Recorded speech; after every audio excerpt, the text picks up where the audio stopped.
What's happening, everybody?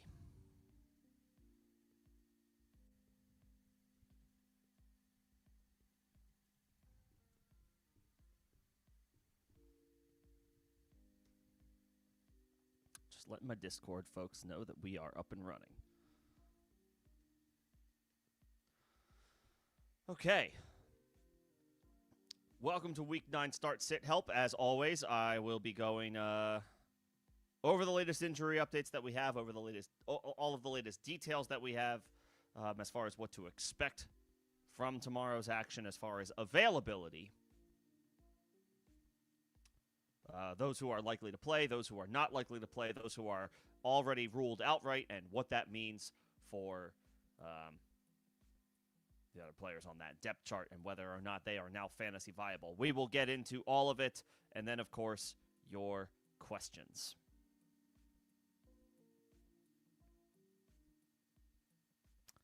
And, of course, hopefully it was a happy Halloween for everybody.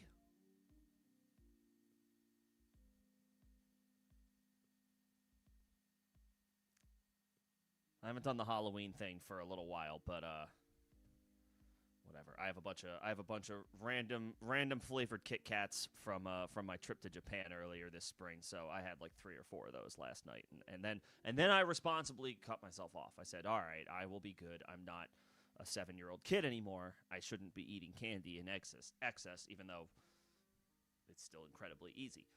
But anyway, hopefully Halloween was good. Happy November. Daylight saving time tomorrow. Your clocks are changing, so you get that extra hour of sleep. Enjoy it. It's going to help me to get up for our Sunday stream tomorrow. I typically start those at 8 a.m. Eastern. There's no international games this week, so no 9:30 East start, which means I can hold my typical Sunday morning stream. There's been less of those this year just because there's been so many more international games. We're getting like 6 or 7 a year anymore. And that's what people want to watch. They want to watch football when it's on. So, it makes it a little bit more challenging to stream at that time.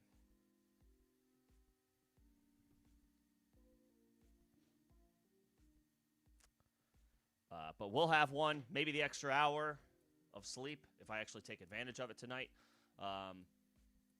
And don't stay up all night playing my video games. I could try to start this a little bit earlier tomorrow, so stay tuned on that. But 11 a.m. Eastern, by that point, I will be online tomorrow to talk shop ahead of the full slate. All right, let's get into it, dating back to the information that we have from yesterday. This was a brutal one. I did a short on it, and then we got a bunch of more injury updates as the day progressed. And I was like, well, I'm not going to do overkill. We'll just talk about it here and now. The Jags are placing Travis Hunter on injured reserve. They already have. This was yesterday's update. He will miss at least 4 games. He suffered a non-contact injury in practice. I mean, what's left to say at this point? I have been gassing Travis Hunter up this week. If you caught me on Tuesday or Thursday, even last week, to be honest, I was really looking forward to a potential second half breakout from Travis Hunter. He had been playing. He played the most snaps on offense of the season thus far in the 2 games prior to the bye week. He was up to like 80% of the snaps as a full-time wide receiver in their London game against the Rams. And the vibes with Brian Thomas had been shaky at best. I was really bullish on Travis Hunter in the second half of the season. That's probably completely out the window at this point. He's now going to miss at least weeks 9, 10, 11, and 12. And with a non-contact injury, who knows if it's longer than that. Hopefully not. But obviously, the Jags proceeding with extreme caution with Travis Hunter. So we will not have him for at least 4 weeks. Ramondre Stevenson will not play in Week 9 at home against the Atlanta Falcons. This could be Travion Henderson's music. We shall see. They have been hesitant, the team, clearly, to give him a larger role, a more significant role, despite the injury to Antonio Gibson that took place several weeks ago, maybe a month ago at this point. And then on top of that, Ramondre continues to have ball security issues. They, however, continue to go back to Ramondre. They will not have that option this week. Travion Henderson presumably is first man up. We shall see. and I'm sure there will be questions about Henderson today. My overarching thoughts on Henderson is, unless you have a slam dunk option that you have been going back to week over week,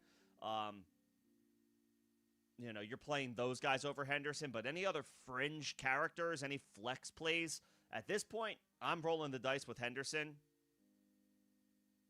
Let's see what happens. If you have Henderson, this is what we were waiting for, right? This is what you were holding. This is what you were waiting for. You might as well start him. I'll have egg on my face. If he doesn't do well, I'll eat the L and take it, keep it moving, move along.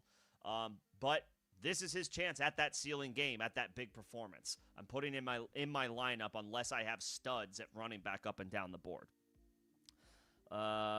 Joe Flacco expects to start for Cincinnati this week. Good news for Jamar Chase and T. Higgins. Jaden Daniels will play Week 9. Good for the Commanders' offense in general. He makes his return on Sunday Night Football against Seattle. Bryce Young is off the injury report and will play for the Carolina Panthers against the Green Bay Packers. That is still a brutal spot for Carolina's offense, and I do not love really any of their offensive players in that game. It's a mismatch on paper. The Packers have a good defense and are generally probably one of the better teams in the league. The Panthers are not that, despite their .500 record, and Bryce Young historically has not been good on the road, so it's tough to feel good about Carolina on the road against Green Bay. Let's see. Calvin Ridley ruled out. Whatever. Jeffrey Simmons ruled out. Kamani Vidal, get him into your lineups by any means necessary. Hassan Haskins is on injured reserve. Already without Amarian Hampton and Najee Harris. Vidal will get all of the opportunities that he can handle in a beautiful matchup against the Tennessee Titans. Isaiah Pacheco ruled out for Week 9. Start Kareem Hunt this week against the Buffalo Bills. If you have a hodgepodge of Henderson and Hunt and Kyle Monangai and Kamani Vidal, if you have all of these guys, we can get into that. I probably like Vidal the most just because of the matchup and the offense. Then Kareem Hunt because of the offense and the matchup, but he's older, so may not be a full-time bell cow. Probably then Henderson, just because he's been unproven, but I am excited about him. Actually, probably Monangai and then Henderson. Henderson would be fourth in all likelihood of that group. But if you only have Henderson and not those other three guys, then you can play him. Let's see. Alvin Kamara, Rashid Shaheed are both on the injury report as questionable. They are both trending in the right direction, though, to play. I don't feel really good about anybody on the Saints right now other than Chris Olave. And when I say good, I mean I'll start him in 3 receiver leagues, but I'm not feeling super strongly about Tyler Shuck making his first career start on the road against an LA Rams defense that is good and coming off their bye week. Tough spot for the Saints this week. In that same game, Puka Nacua will make his return after a 1-game absence, 2 if you count the bye week, but for games missed purposes, he only missed 1. He will return after suffering an ankle injury a few weeks ago. He will play. Jacoby Brissett is likely to start, and it sounds like he's going to start outright while Kyler Murray continues to nurse a foot injury. He could be close to returning. This could be a performance-related outright. We don't know. Maybe Kyler will get back in the starting lineup next week if he's fully healthy from the foot injury by then. Maybe he's fully healthy now, and this is a coach's decision. It's anybody's guess. Nothing would surprise me. Kyler hasn't performed well enough to warrant keeping the starting job, so even if he is healthy and the team wants to go to another quarterback, can't really blame him. But if he is actually hurt, or still on the mend from the foot injury, then I guess the door is still open for him to play Week 10. Michael Penix, Drake London will both make their return to the lineup for Atlanta in Week 9 against the New England Patriots. Both missed Week 8. They will play Week 9. Rico Dowdle will start and get the bulk of carries tomorrow. That is according to Joe Person. He's on the Carolina beat. No really surprise there. Rico has been outperforming Chuba for multiple weeks now. Yes, Chuba is working his way back from an injury. Doesn't change the fact that Rico has looked like the better runner and better player. You go to the hot hand until they give you a reason not to. Rico, brutal matchup tomorrow. He's a low-end RB2 for me. I am Rico is an example of Travion Henderson or Rico Dowdle. Rico's been great. This is a bad matchup. I would go with Travion Henderson. I made that very call in a league of my own where I have both once Ramondre was ruled out, I took Rico out of my RB2 spot. I put Henderson in there. So I'm going with the rookie. DeAndre Swift listed out for Week 9. I already mentioned Kyle Monangai. He's in an excellent spot in a great matchup against the Cincinnati Bengals. You can absolutely fire him up as a top 15 option this week, and he'll flirt with RB1 numbers just because of how spectacular that matchup is. Roshan Johnson is also out for Chicago, so the rookie Monangai is going to handle all the work that he possibly can. I'm sure the Bears have elevated a player or two for some much-needed depth behind Monangai, but he will, in theory, be the bell cow for the Bears in a beautiful matchup against Cincinnati. Luther Burden listed out for Week 9. No surprise, he suffered a concussion, so he will miss, as will Marvin Mims. Those were the two wide receivers I called out on Tuesday, having suffered concussions in Week 8. Neither will play Week 9. No surprise there. Sticking with Chicago, though, Roma Dunze, Cole Kmet, both off the injury report and will play for Week 9. Will play in Week 9. We're firing up Rome with plenty of confidence. Cole Kmet is there to just make both Kmet and Colston Loveland unplayable in all formats. J.J. McCarthy will draw the start for the Minnesota Vikings on the road against the Detroit Lions. Brutal spot. You have to play Justin Jefferson. You probably have to play Jordan Addison. Honestly, I wouldn't play anybody else after that. And when I say you'd probably have to play Addison, that's in deeper leagues. In 10-team leagues where you only start 2 receivers, you can bench Addison. Not because Addison has been bad. He's quite good. But on the road against Detroit, McCarthy making his 3rd career start, having not played for 6 weeks, not the most ideal of spots. Jefferson is the only one with confidence on the Vikings offense that you can play. I am benching TJ Hawkinson. I am benching both running backs. Not really feeling good about those prospects tomorrow.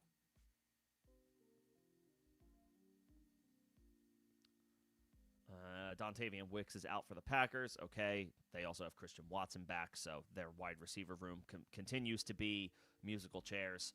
Josh Downs is off the injury report for Week 9. That is good. He was on the injury report with a hip injury, but he will play for one of the best offenses, the best offense in the NFL so far this year, Indianapolis, in a great matchup against the Pittsburgh Steelers, who are giving up a bajillion yards per game to opposing wide receivers. So Josh Downs is absolutely in play for flex consideration in deeper leagues.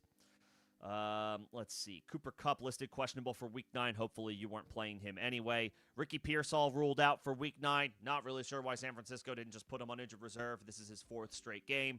Kyle Shanahan loves to galaxy brain injuries. Mac Jones will start once again Week 9. Brock Purdy has a chance to be available. I guess that means he's potentially on track to return as the starter in Week 10. So the 49ers presumably are getting healthy on offense, but also we've played this song and dance before with Kyle Shanahan. I'll believe it when I see it.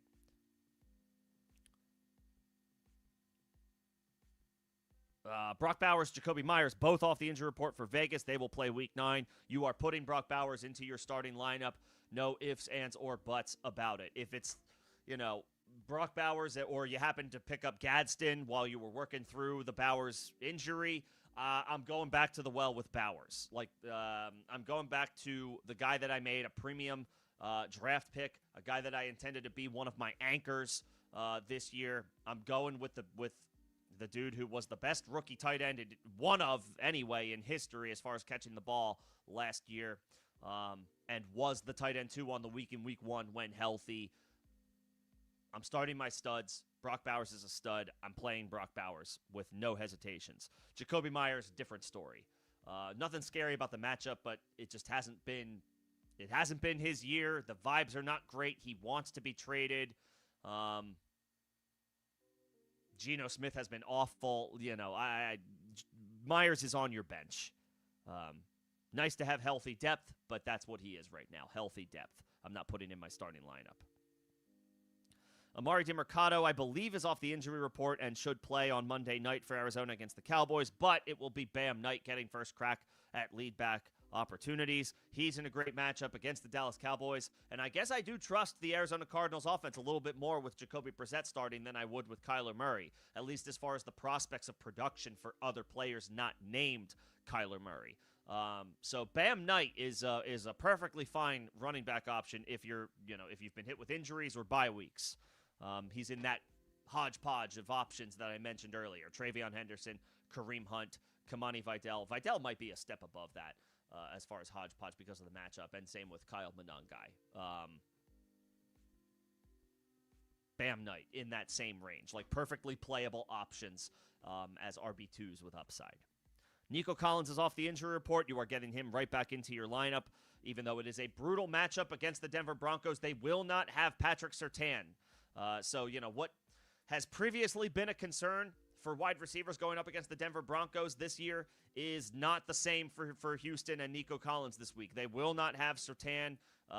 Yes, they still have a great defense and a great pass rush. That's gonna cause issues for C.J. Stroud, but the one-on-one matchup, Nico versus Pat Surtain, not a thing, not as big of a concern. You can fire Nico back up into your starting lineup. Woody Marks is off the injury report. He will go against Denver. It's tough to feel good about him or really anybody else on Houston's offense just because of the matchup. The Broncos, even without Surtain, still have a great defense.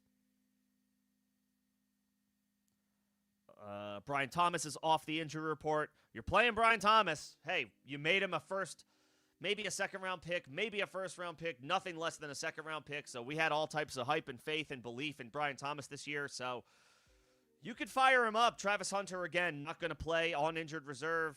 He should get a lot of targets at the very least.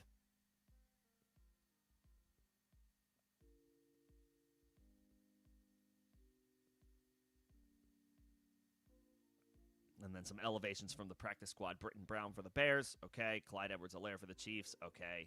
Not fantasy relevant.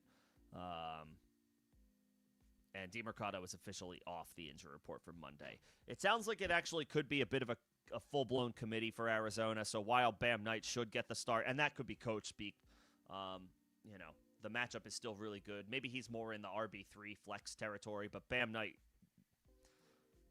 viable, decent option, just given the matchup and the opportunity. And if injuries, bye weeks, all that good stuff. Okay. Those are all of the latest injury updates that I have.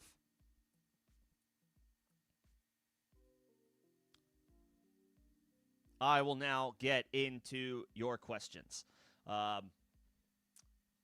Whether you've been here before, welcome back.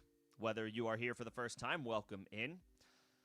The way I do this, members will get first priority getting questions answered, comments responded to in priority order. It does not matter when they send their question in.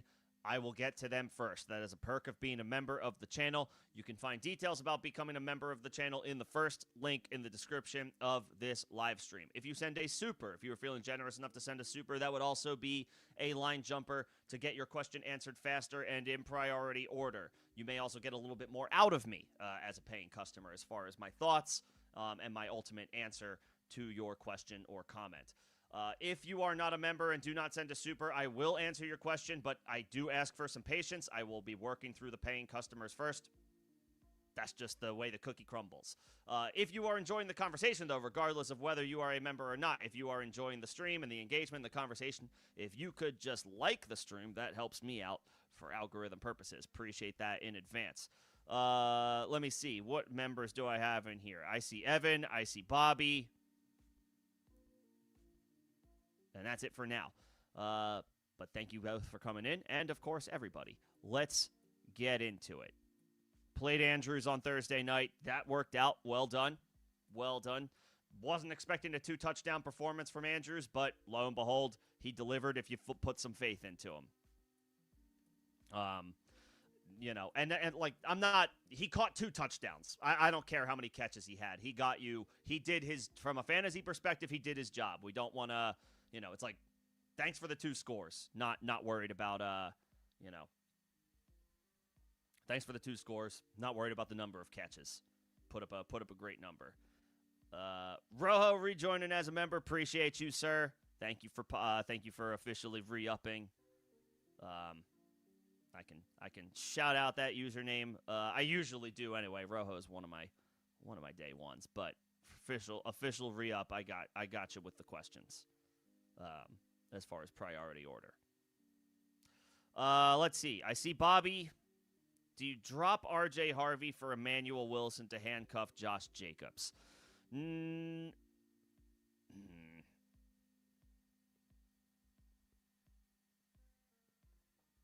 Like I want to. I understand the thought process here. I don't really want to give up R.J. Harvey. Um, I'm also not chasing R.J. Harvey this week. I guess for 1 week you could roll the dice to do this, just because I don't like Harvey's matchup tomorrow against Houston. So I would be willing to bank on a potential quiet game from Harvey. The problem is, you're leaving him open to 11 other teams to scoop him up if they're not worried about the fact that he's playing in a tough matchup this week. If you're hoping he flies under the radar, you know your league mates better than I do. What is the likelihood that he flies under the radar if you drop him? Because I don't want to give up a prospect like R.J. Harvey. I get the thinking of handcuffing Josh Jacobs, that it makes a lot of sense to do that. I'd rather give up one of those like a QB2 or a wide receiver 5 or something like that. I don't want to drop R.J. Harvey. But it's a smart process. It's something that you want to, it's always be looking at. Whoever your stud running back is, it's not a bad idea to cast away like even a solid standalone contributor for the handcuff just to protect yourself against a worst case scenario. That being said, I do want to keep R.J. Harvey if I can. And you could roll with Love rest of season. He's a little volatile. The Packers have a good team, so he's not always going to have to throw the ball a ton for them to win games. They're one of the better teams in the league, so volume could sometimes occasionally be a concern, but not level of play and level of talent.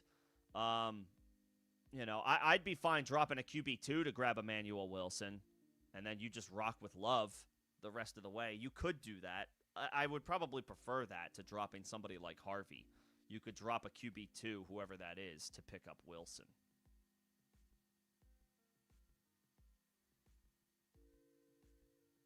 I would give that. I would drop a QB2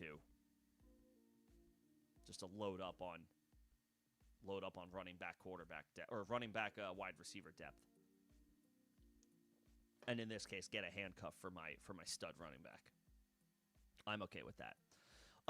In full PPR between Dowdle or Pittman, I'm going Pittman. I like Dowdle a lot. I think his floor is perfectly fine. I just worry about this game. I worry about this matchup for Carolina. I think their implied point total is somewhere around 15. So, those prospects for scoring are just not as strong as they could be week over week. This is one of those bad matchups on paper that you want to try to avoid if you can. And you have that option in Pittman, who has a beautiful matchup against the Pittsburgh Steelers, who are getting absolutely cooked by opposing wide receivers. That plus the fact that it's full PPR. The Colts have one of the best offenses in the league right now. I'll take Pittman over Dowdle. And I like Rico. I'm not giving up on Rico. This is just not a week that I feel super confident in Rico. I'll take Pittman. I'll take Pittman over Rico, especially in full PPR. Evan needs to sit one between Henderson, Dowdle, Charbonnet, and Bam Knight. I would play Travion, and I would play Rico Dowdle. So it comes down to Charbonnet against Washington or Bam Knight against Dallas.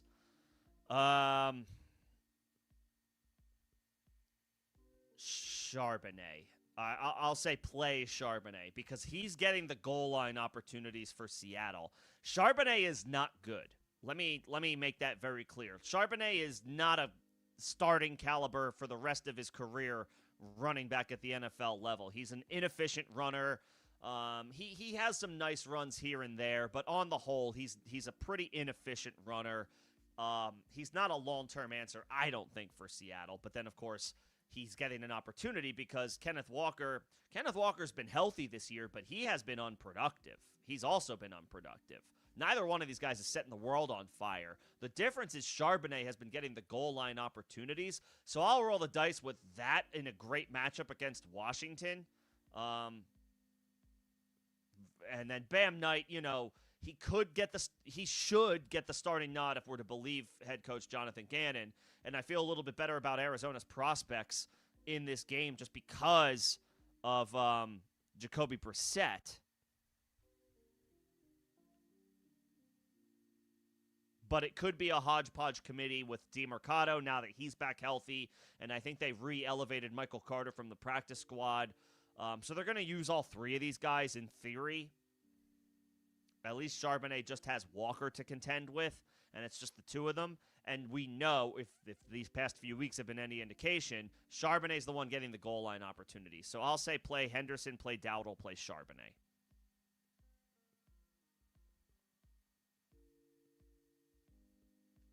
And Rojo, appreciate you re-upping again. All good that it was, don't worry about it.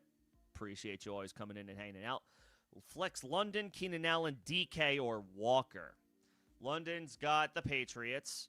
Keenan Allen's got a good matchup against Tennessee, but we have to guard against the fact that if the Chargers blow out the Titans, there's going to be fewer opportunities to go around, particularly in the second half if they're running the ball, which it wouldn't surprise me if that happens.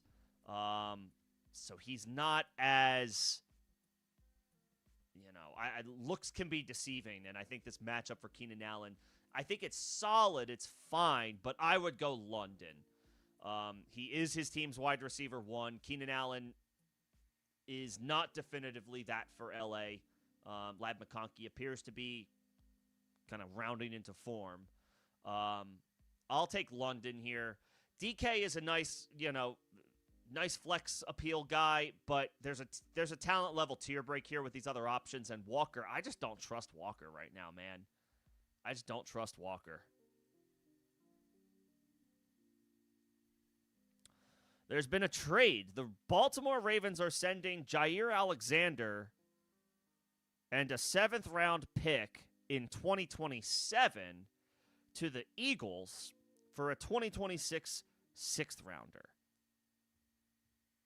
So Philly acquires Jair Alexander, who was a healthy scratch for Baltimore on Thursday night against the Miami Dolphins. Baltimore sends Jair Alexander to Philly. They also send a 2027 7th round pick.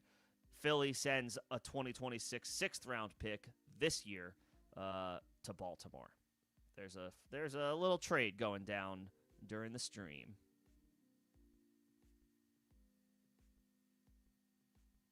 Okay. I mean, we'll see. Jair Alexander obviously has had a stellar career, but he is older now. I don't think it quite worked out in Baltimore in the 7 weeks that he was there, 8 weeks that he was there. He was a healthy. He missed time with injury. Games missed is kind of a. That comes with the package now. That is Jair Alexander at this stage of his career, and he was a healthy scratch for Baltimore on Thursday night, so they must feel like, the other guys that they have, despite their struggles this year in the secondary, they prefer to move forward with them. Philly takes a chance on a veteran. We'll see what happens. Okay, back to your guys' questions. So I got this. I would take London Rojo. He is the Falcons wide receiver one. He's back healthy. Penix is back in there. After what we saw from Kirk Cousins last week, we can definitively, Penix is the preference. Cousins did the opposite of stir up a quarterback controversy in Atlanta last week. He confirmed that there is no reason to go back to him. Maybe not for Atlanta, maybe not for anybody at this point. So Penix is back. They are 5.5-point underdogs, 6-point underdogs. They're going to be throwing in this game. Give me London. Oh, sorry, not London. Oh, crap. Okay, I just wasted all of that time. Sorry about that. Then I would go Keenan Allen. Again, talent level tier break. Talent level tier break between Allen, DK, and Walker. I know Allen's play has fallen off the past couple of weeks, but I'll take the guy in the great offense attached to the great quarterback. I'll roll the dice on him, maybe being one of the ones to come through with some early production in this game, early first half production in this game. Chargers could be running it all the second half with a lead. So, volume could be an issue, but I'll take Allen. I'll take the more proven track record compared to DK. And then Walker, I can't do it right now with Walker. Can't do it. It hasn't been good. I figured he would at least be the goal line guy, and he doesn't even have that role, Walker.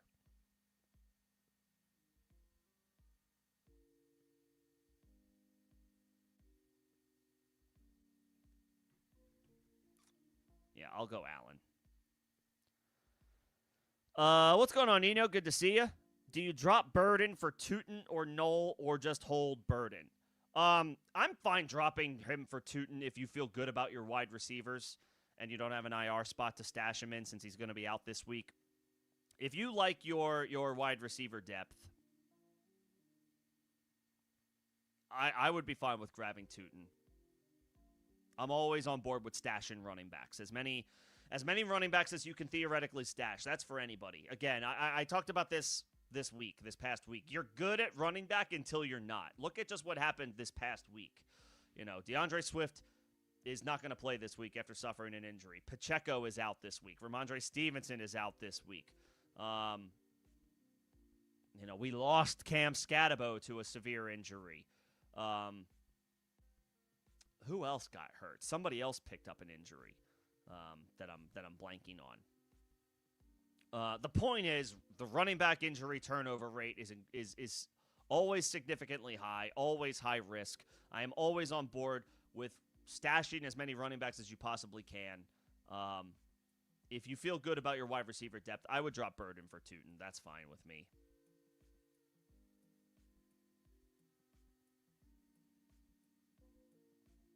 And then you need a running back and 2 flex.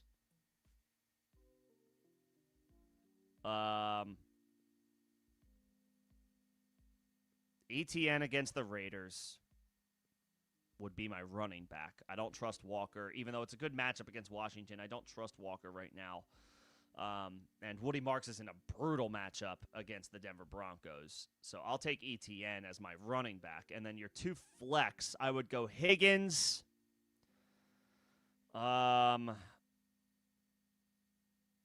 Addison, tough spot to be in.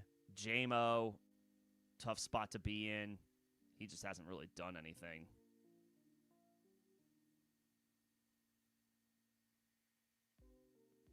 Damn, I might tell you to play Walker as one of your 2 flex spots just because at least I know he'll get volume in a decent matchup. I do not trust Kenneth Walker right now. But Addison and JMO are good wide receivers. Addison's in a crappy situation tomorrow. McCarthy making his 3rd career start. Lions coming off their bye. Good defense. That's a bad spot for the Vikings offense tomorrow. And then JMO on the other side is a complete boom-bust play. And he's been more bust this year than boom, which sucks.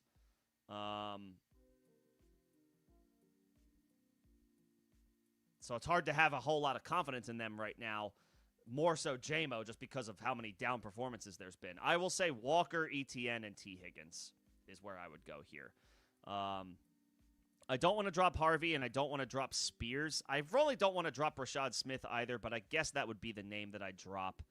Harvey and Spears, I prefer their upside.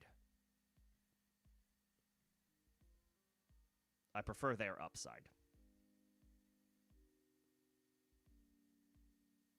I'll take Harvey and Spears.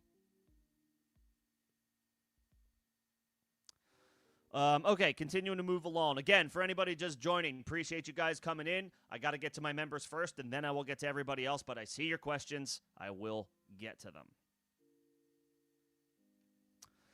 Anybody I would drop other than Harvey to handcuff Jacobs? You have Jefferson, you have Rice, you have Sutton, you have Pittman, you have T-Mac.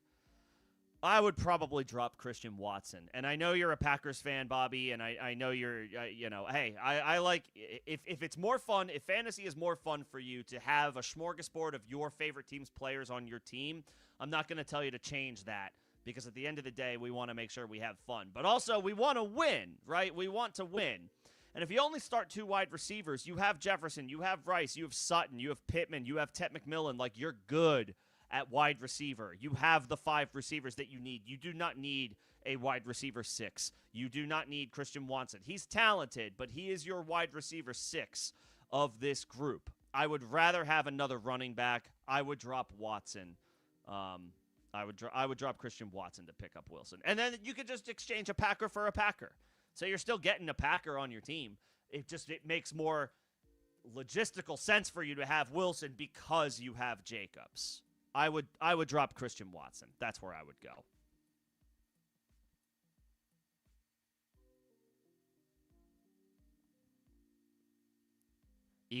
The Eagles are always getting trades done. I don't know if it's a good move for... I mean, they're taking a shot on a guy. I don't know if Jair still has something left in the tank or if he's cooked. I don't know.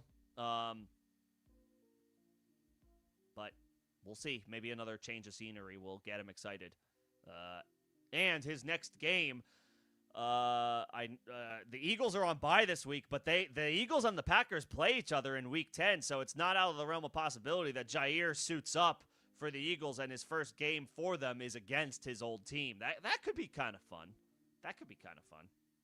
But we'll see. And then any thoughts on Terrell Jennings? He's the guy that is going to be the backup change of pace guy to TreVeyon Henderson. I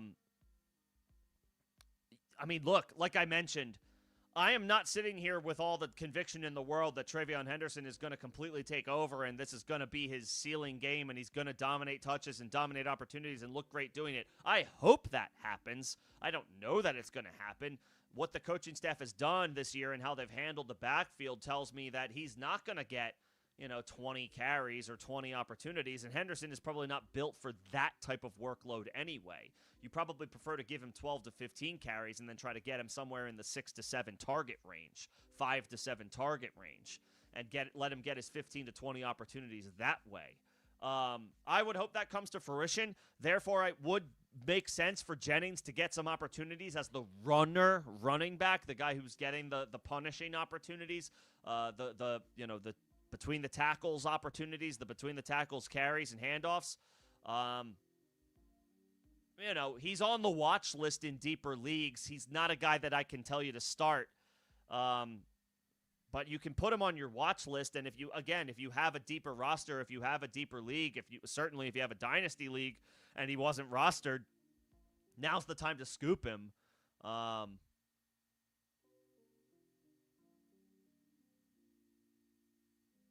He should get an opportunity tomorrow. The question will be, how big is that opportunity? Only Mike Vrabel can answer that right now. As far as the Patriots' backfield goes, I have no choice but to push my vote of confidence into TreVeyon Henderson. He was the guy that was getting the hype, the second-round rookie, the exciting new piece, the exciting new weapon on the Patriots' offense, and he has flashed big playability this year. It just hasn't, it's been spurts. It's been few and far between. He hasn't taken over that backfield in any manner, any way, shape, or form. But that being said, he's the guy I'm going to boost tomorrow. But Jennings is absolutely gonna be involved, gonna be in the mix, gonna be a guy that probably is worth putting on your watch list, and in deeper leagues, somebody that you could theoretically add.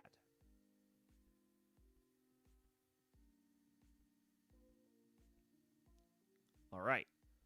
I think those are all the member questions. I will keep an eye out to see if there are any more. But in the meantime, I will jump back up to the top of the chat. Appreciate everybody and their patience. Flex Kareem Hunt, Troy Franklin, or Butte in full PPR. Probably Hunt. I mean, he's going to get all the opportunities. Maybe not all of the opportunities, but no Isaiah Pacheco. That's like that's at least like 12 carries a game that are now out of the equation for this week. That's probably where I would go. Franklin, good player, expanded opportunity with Marvin Mims out. Brutal matchup against the Houston Texans. And Hunt is in a good matchup against the Buffalo Bills. They are a run funnel. They're a defense to target for opposing running backs, and you just generally want pieces from good offenses. And while these guys are all on good offenses, I'll take the guy attached to Patrick Mahomes without his running mate, without Isaiah Pacheco. Hunt in full PPR. And then the Rams or Packers defense, both are fine. I'm going with the Rams. They're my favorite defense on the slate. They're at home. They're coming off their bye week. They're playing a rookie making his first career start. That's it. That's the Rams are the great equalizer for me on defense this week. That's my number one team. That's my number one defense. Any other of the other LA team, the Chargers are fine against the Titans. The Packers are fine against the Carolina Panthers. No issues with that. If you have Denver, if you have Houston, and you've been relying on them week over week, they're fine to keep rolling with just because of how good they are. Trying to think what other matchups are good this week. It kind of doesn't. The Patriots could be fine against the Falcons at home.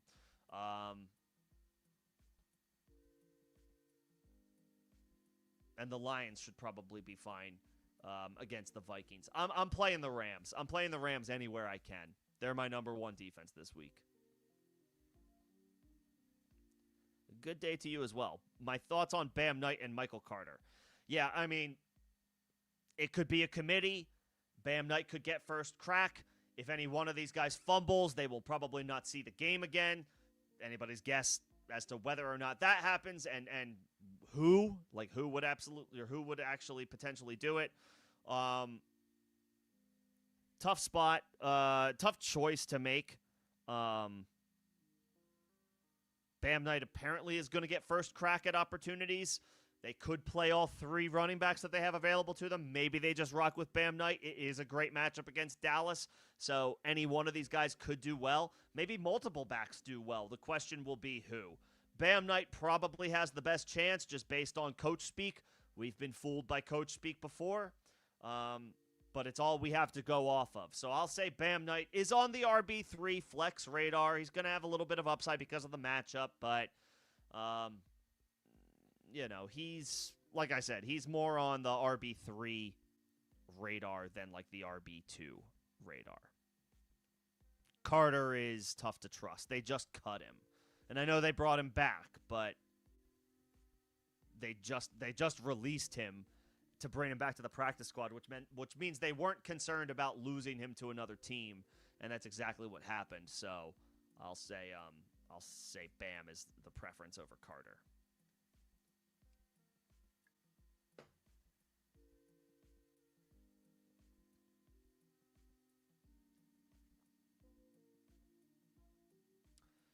And then my thoughts on Parker Washington. Yeah, I mean, an expanded opportunity is coming. I don't feel super strongly about Trevor Lawrence in general. This could mean that Brian Thomas just gets back to the 12 to 15 target range that he was enjoying, particularly last year, even though a lot of that was with Mac Jones and not Trevor Lawrence. Yeah, I mean, expanded opportunity, probably on the wide receiver 4 radar. I'm not putting him higher than that. He's a wide receiver 4. He's not a wide receiver 3. Worth a stash if your wide receiver depth is not super strong, or if you just had Travis Hunter outright. He's fine to pick up. He's fine to pick up and keep an eye on, but I'm not playing him this week. Even though the matchup is good, I'm not playing him this week. Flex Nico or Brian Thomas. Rice obviously makes, you're not taking him out of your lineup. And Pickens against the Cardinals, that makes sense. Nico, bad matchup, tough matchup, but not as bad as it could be just because of, no Patrick Surtain. And then Thomas, expanded potential opportunity with no Travis Hunter in a solid matchup against the Raiders. I would probably go Brian Thomas. I would probably go Brian Thomas just because now Travis Hunter is gone. No Travis Hunter, more opportunities for Brian Thomas. Nico being back is great, but it is a brutal matchup against Denver. The Jags will not have as difficult a matchup against Vegas. So I'll take Brian Thomas. And I do, and obviously Rashee Rice. I'm fine with George Pickens over those both of those guys as well.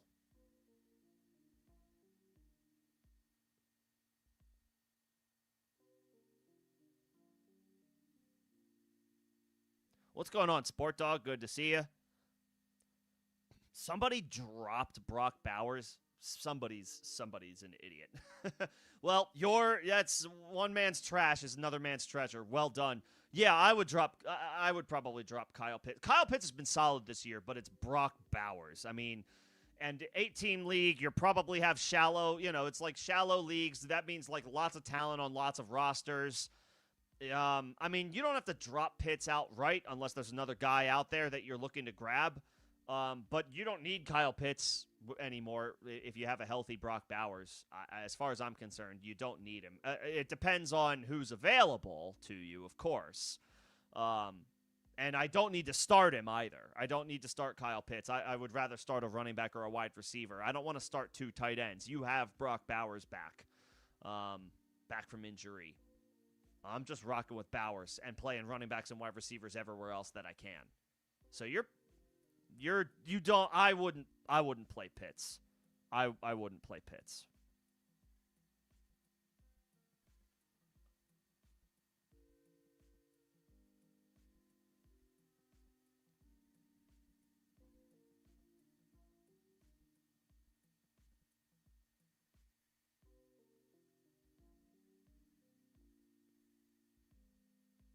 Yeah. But I can't believe somebody dropped Bowers. That's insane. That's lunacy.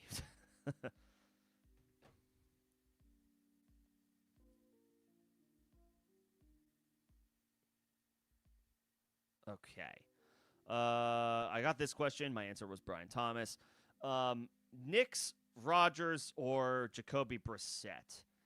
This is a week where it is worth it to consider pivoting off of Bo Nix. Against Houston, I think that's a road game for Denver. I do not like that spot for Bo. I would probably play Jacoby against the Dallas Cowboys. You don't get too many better matchups as an offensive player. You don't get too many better matchups this year than Dallas. Their defense is awful. I would probably play Jacoby Brissett. I would play him over Bo Nix this week. Bo's got a brutal matchup against Houston. That could be an incredibly low-scoring game. Cowboys-Cardinals, there should be some fireworks. There should be plenty of scores in that game. Jacoby. I would play Jacoby over Bo Nix. Yep. I would.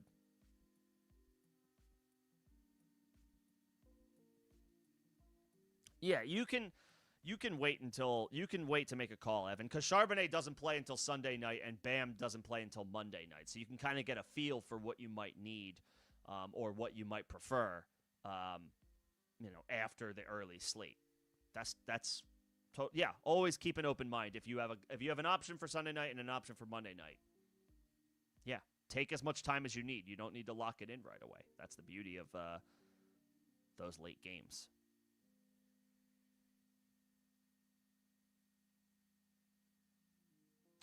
And then between Flacco, Lawrence, Penix, Jacoby, probably Flacco and Jacoby.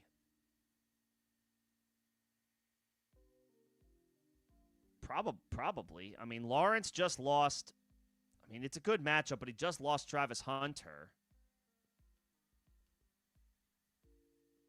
Penix is on the road against New England. I don't love that. I would probably play Flacco against the Bears, and I would play Jacoby Brissett against the Cowboys. Yeah. Jacoby Brissett is absolutely worthy of being streamed everywhere if you don't have a slam dunk option at quarterback.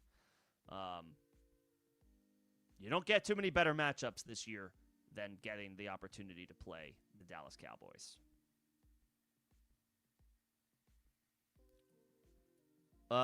Let's see. I got that question about Knicks. One wide receiver and one flex. Worthy, Franklin, Ja'Cory Krosky, Merritt, Aaron Jones, Woody Marks.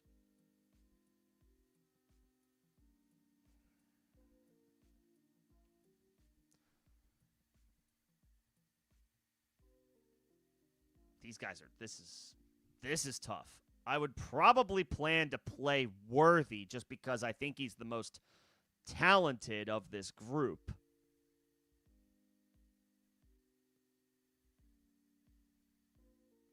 I would probably plan to play Worthy.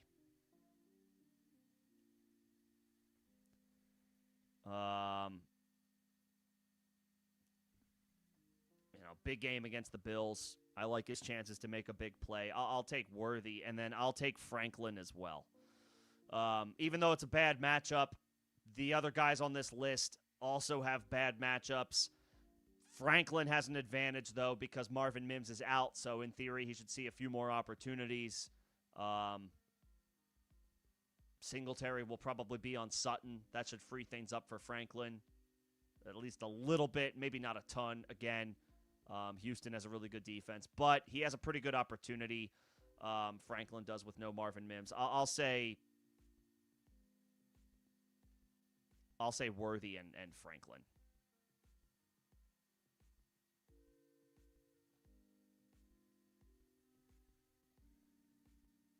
And yes, hang on to Lamar and Drake May. You have two QB1s. And you can probably go to Lamar every week, or if there's a brutal matchup, or then you can pivot to May. Yeah. It's perfectly fine to set yourself up for the playoffs. Always a good plan.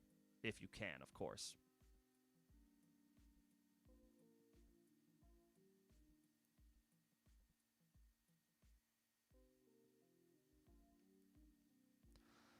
Are Trey Benson and Amar? Yeah, they're good stashes, Bobby. They're both good stashes. We just don't know when they're going to come back. That's the thing. I'll say Hampton is the better rest of season outlook as the former first. When I say former, I mean literally this year. He was the team's first round pick, and the Chargers have a good offense and a great quarterback. So by nature of the beast, I want the guy in the better offense. I would prefer Hampton to Benson as a stash. Both are good stashes. We just don't know when either one is returning. Obviously, maybe the answer is whoever comes back first. But in a vacuum, I'll take the first round pick on the better offense. That's Hampton. I would rather, if you can only stash one, I would rather stash Hampton.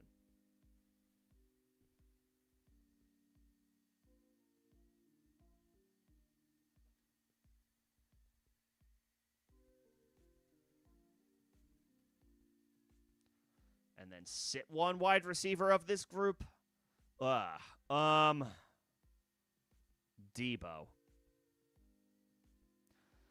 It's close between Debo and Brian Thomas, but Brian Thomas is at least the younger player with, I guess they both have increased target shares coming because for Debo, Terry McLaurin is out. But Debo's older. I think he's closer to, he might be closer to cooked, washed compared to Brian Thomas. That's my only difference. That's pretty much it. Obviously, Debo has the better quarterback throwing him the ball, but I don't know that it's necessarily a good situation on its own just because Debo, I think he lost a step. He's lost a step. He may get more volume, but if he's not able to separate the way he used to, then, I'm not as excited about that. I'll say Brian Thomas will be in, and then Rice and Adams are locks. You're not taking them out of your lineup ever, unless they have a bye week. I'll sit Debo. I'll sit Debo and play Brian Thomas. I have like a 5 out of 10 confidence level on that, by the way, and that's more an indictment on Brian Thomas having a disappointing second season than it is having any type of full-blown confidence in Debo at this stage of his career.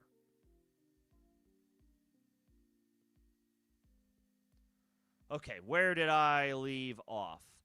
Tet, Wandale, or Mooney in standard? Tet gets the Packers. That's a tough matchup. Again, I have... It's hard to get excited about the Carolina Panthers tomorrow. It's a brutal matchup against the Packers. But Tet is the team's wide receiver 1, and he is getting his quarterback back. Wandale at home against the 49ers, that's pretty enticing, but the fact that it's standard scoring makes Wandale less enticing. And then Mooney, for me, is off the radar on the road against New England. I need to see some more consistency from this Falcons offense before I touch anything other than, Bijan, London, and Kyle Pitts as well. But Mooney, no. I'm not into Mooney.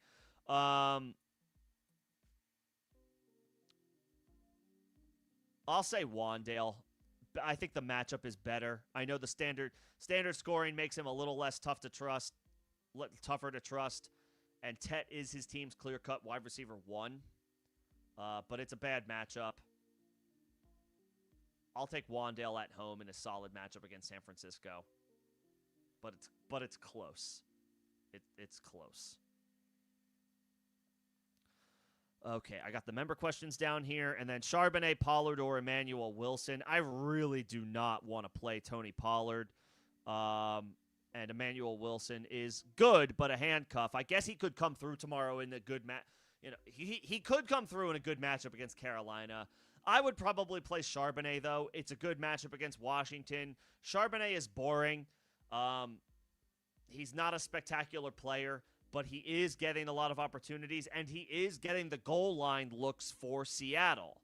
That matters. If he just falls into the end zone, then, as your flex play, we'll take whatever we can get at that point. Like 40 yards is 40 yards. If you can just fall into the end zone, and then that way you're much better, more likely to get like a 10-point flex day. Like Charbonnet's got a better chance to do that as the goal line back. I'll take Charbonnet of this group.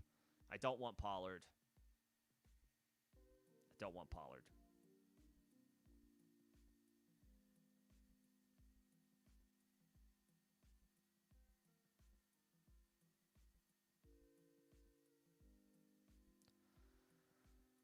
Okay, let's see. Where am I at?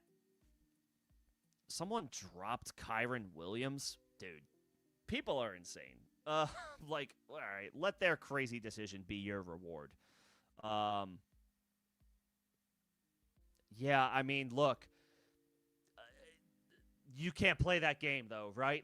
Who cares that just be happy that you were sharp enough. Forget your fob. Forget the fob. That was worth it. It was worth it to do that because I don't know. Obviously, Kyron is losing some opportunities this year to Blake Corum. They just paid him, and the Rams have a good offense, and they go back to him even after a series of inefficient runs. He should never have been dropped. On one hand, yeah, sorry you had to clear all your fob to do it, but on the other hand, no, I'm not. That was the right move. It just so happens that the rest of your league is asleep at the wheel, so congratulations. Kudos on getting him. I'm not worried about 42 fob bucks, even though you didn't need them. You did the right thing. You did the right thing, and you got him, so whatever. This is a rare scenario, a rare instance where it's okay, I don't have any more fob for the rest of the season, but I did it to splurge on a player that should never have been available to begin with. That's fine. And then Evan, Dart or Flacco? I have this same decision to make in one of my leagues. I'm going Dart. Higher likelihood of putting up some rushing production than Flacco, and he's not on the injury report. Flacco is on the injury report. Yes, Flacco's expected to play. I like him just fine. In a good matchup against the Bears, but he is on the injury report, and he doesn't give you anything on the ground more often than not. Dart will run, and he may run even more now rest of the way without Scatabo. And it's you know, also a good matchup at home, and he's not on the injury report. I'll take Dart. I am taking Dart. I have this very decision to make, Dart or Flacco. I have Dart in there right now. I do not plan on changing that.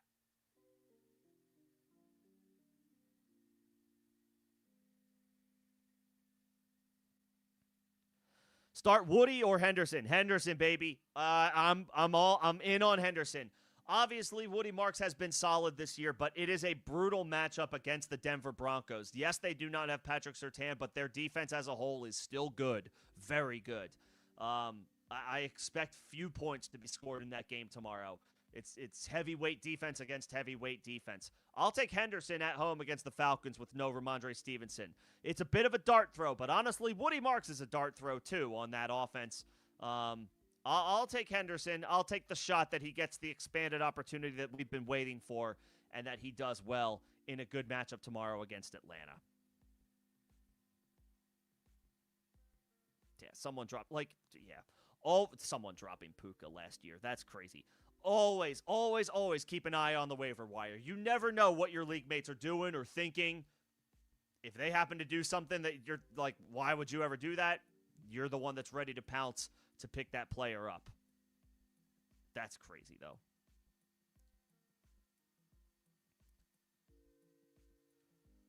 I am having a good day. I hope you are as well. I hope everybody's having a good day. Hope everyone's having a good start to the month. I was responsible on Halloween last night. I only had 4 pieces of candy in my advanced 30-something age year of my life. Whereas when I was 7 or 8 years old, I would have 40 pieces of candy on Halloween. So, responsible. Start one for the flex. Monangai, Brashad. I'm going to stop right here. The answer is Monangai. I've seen enough. We want to play Kyle Monangai tomorrow against the Cincinnati Bengals. Beautiful matchup. Cincinnati is letting everybody run crazy on them. The Jets' starter and backup running back were both RB1s last week against the Cincinnati Bengals. No DeAndre Swift for Chicago. No Rashawn Johnson either for Chicago. They elevated Britton Brown from their practice squad. Monangai in a beautiful matchup, presumably with the backfield to himself.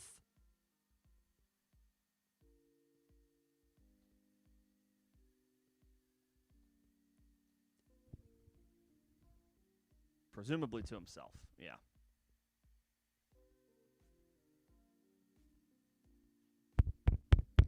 Trying to boost my levels. Let me know if everything's all good.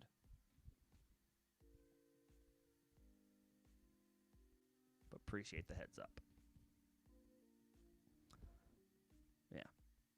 Sorry if I was low. If you can't hear me or if you didn't hear my answer, let me know. I'm boosting the levels now. Hopefully that works. And I'll just I'll talk much more closely to the mic. I was always told when you have a microphone, talk into it like you're eating it. Sounds great. Okay, thank you.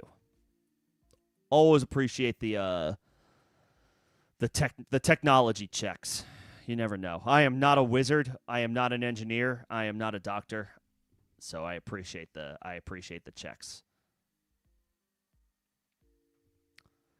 Let's see. Chuba is droppable in a 10-team league. It depends.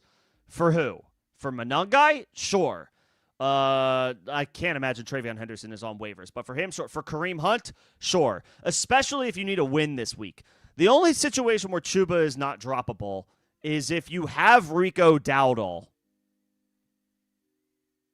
If you have both. Like, if you have Rico Dowdle and you're in good shape for the playoffs, you don't have a bad record, you're in playoff contention, I don't want to drop Chuba if I have both. And honestly, if I have deep running back depth and there's not a clear-cut answer on the waiver wire, then no, I'm not dropping him. It depends who are you dropping him for? That's the question, right?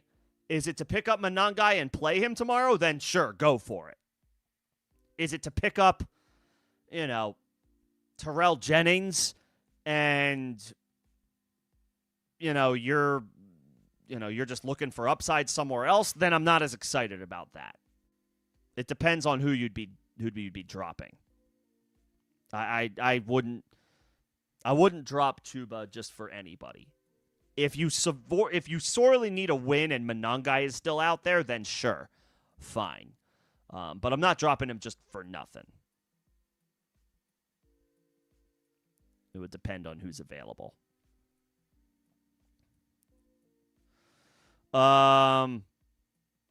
Need 3, sit 1. Well, Puka's in for sure. I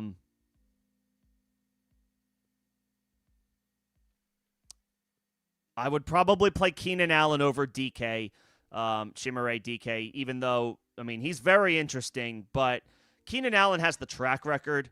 So, and I know he's older at this point, but I'll take the guy with the track record. And then kind of the same answer with Shakir. Not as much, obviously he's still a young player, but Shakir is good, a focal point of the Bills' offense. It's a huge game tomorrow against the Kansas City Chiefs. I want to play players in big games.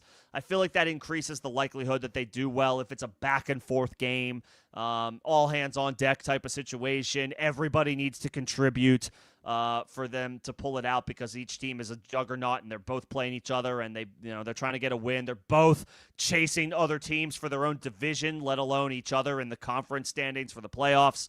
I want to play Bills and Chiefs tomorrow, so give me Shakir, Puka, obviously, and I'll play Keenan Allen, talent level tier break over DK, and I think I would play Tracy over DK as well, just from an opportunity perspective. So, yeah. DK is an interesting stash. If these are your options, then I'm not going to play him.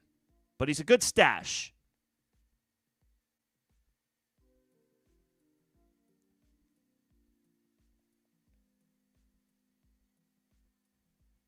Yeah.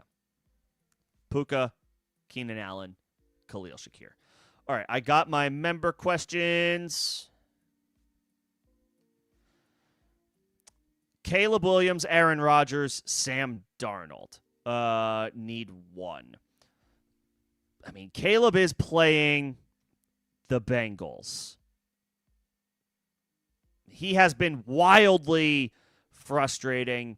I don't know if Caleb... I don't know what Caleb is at this point. I don't know if he's still ascending. I don't know if he needs more time. I don't know if it's going to work out. I hope it works out. I have dynasty investments in him, so I sure as hell hope it works out. I just don't know if it's going to work out.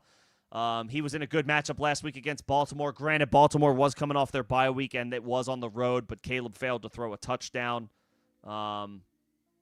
This is a great matchup against Cincinnati, though. It's a great matchup against Cincinnati. I'm treating this actually kind of as like Caleb's last chance. Darnold has a good matchup as well, but he is on the road. Rodgers has a solid matchup, and it could be a shootout. It's such a good matchup for Caleb against Cincinnati. It's mostly the matchup, and it has less to do with Caleb, but my answer is Caleb. This is kind of like last chance for Caleb Williams. It's kind of like last chance for Caleb Williams.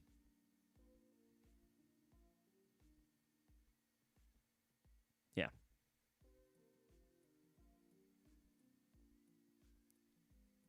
Yeah. And I got the running backs are fine. And just to circle back, you're playing Henry, you're playing Monangai, you're flexing Tracy. That's, yeah. Well, you already did play Henry. He played on Thursday night. Monangai and Tracy over DK for sure. Yeah, DK is the sit. DK is the sit of this whole question, not just the wide receivers. And I'll play Caleb at quarterback. It's put up or shut up time for Caleb Williams. Do well against the Cincinnati Bengals, or you are banished forever. I think I got this question already. I'm streaming Jacoby Brissett over Bo Nix. Bad matchup for Nix. Great matchup for Jacoby Brissett. I do think I saw that question earlier. Kareem Hunt or Charbonnet, give me the guy who I should get most of the backfield opportunities. That's Kareem Hunt, and in a good matchup against the Buffalo Bills. And, the Chiefs and the Bills have a history at this point. They have a rivalry. The Bills always win in the regular season. The Chiefs always win in the postseason. So it's certainly skewed in Kansas City's favor. But nevertheless, this is a massive game. Both teams are chasing other teams in the division. Buffalo's chasing New England right now. Kansas City is chasing both the Chargers and the Broncos. Massive game, massive playoff implications for Buffalo, Kansas City. I like playing players in big games. Not that Sunday Night Football isn't a big game as it pertains to Charbonnet, but Chiefs-Bills feels like it means a little bit more. And no Isaiah Pacheco. Give me Kareem Hunt. Give me Kareem Hunt.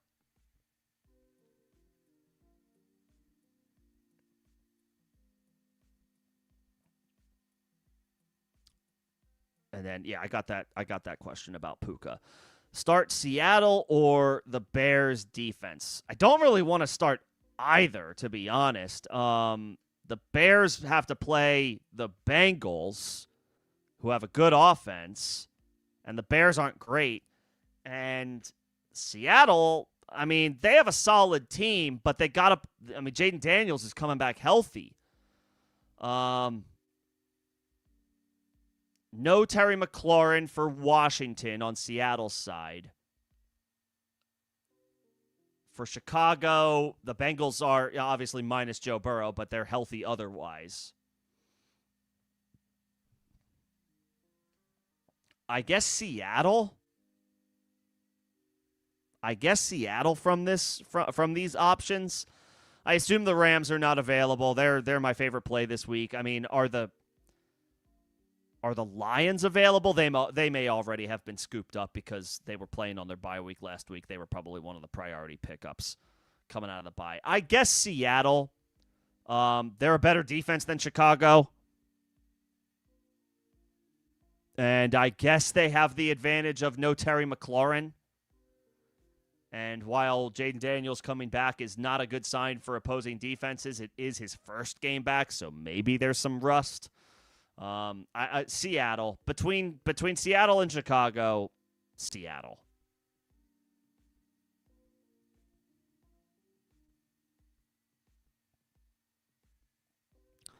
I got the member questions, and then full PPR, Metcalf or Olave. Probably DK. I just, Olave is more of a wide receiver 3. We don't know what Tyler Shuck is. He's making his first career start on the road against the LA Rams. Good luck to the Saints offense. At least I know that Aaron Rodgers is even as a 40-year-old is a starting caliber NFL quarterback. Not what he used to be, but he's better than Tyler Shuck. And they're at home. Pittsburgh's at home. I'll take Metcalf. The whole Saints offense is tough to trust tomorrow. The matchup is bad, and Tyler Shuck's first career start, I kind of don't want anything to do with that. Olave is the only playable piece, and I guess Kamara as well, even though, he's like the RB30. He's like an RB3 on the season. Not very inspiring. I want to avoid the Saints tomorrow until we see Tyler Shuck, until we see anything at all to give us some semblance of what it is that we're working with.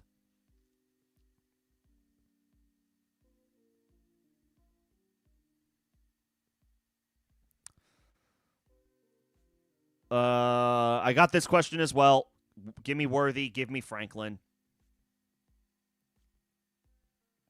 I don't think I'm missing any questions, but obviously if you miss my answer to your question, let me know. Just repost it and I can follow up. But I'll go Worthy and Troy Franklin over those other names. Hubbard or Pirine? Oh boy. Two backup running backs. Chuba's in a really bad spot.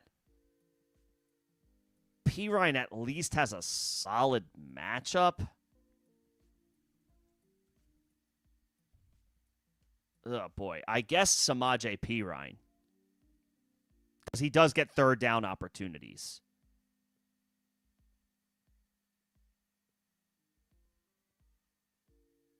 Samaje does get third down opportunities, so he will catch the ball. And it's a good matchup against Chicago. Chuba is the backup, still probably nursing a calf injury, maybe not 100% healthy, and is in a brutal matchup on the road against the Green Bay Packers. I'd rather not mess with that. Yeah, I'll play Samaj P. Ryan over Chuba this week. Yeah. These are deep league questions. I like it. Or just lots of injuries and bye weeks, which we don't love. But I'll take P. Ryan over Hubbard. Yeah, I got these questions at the top earlier. Wandale and Charbonnet for me are the answers here. I did get these questions. Trade away Drake May for AJ Brown.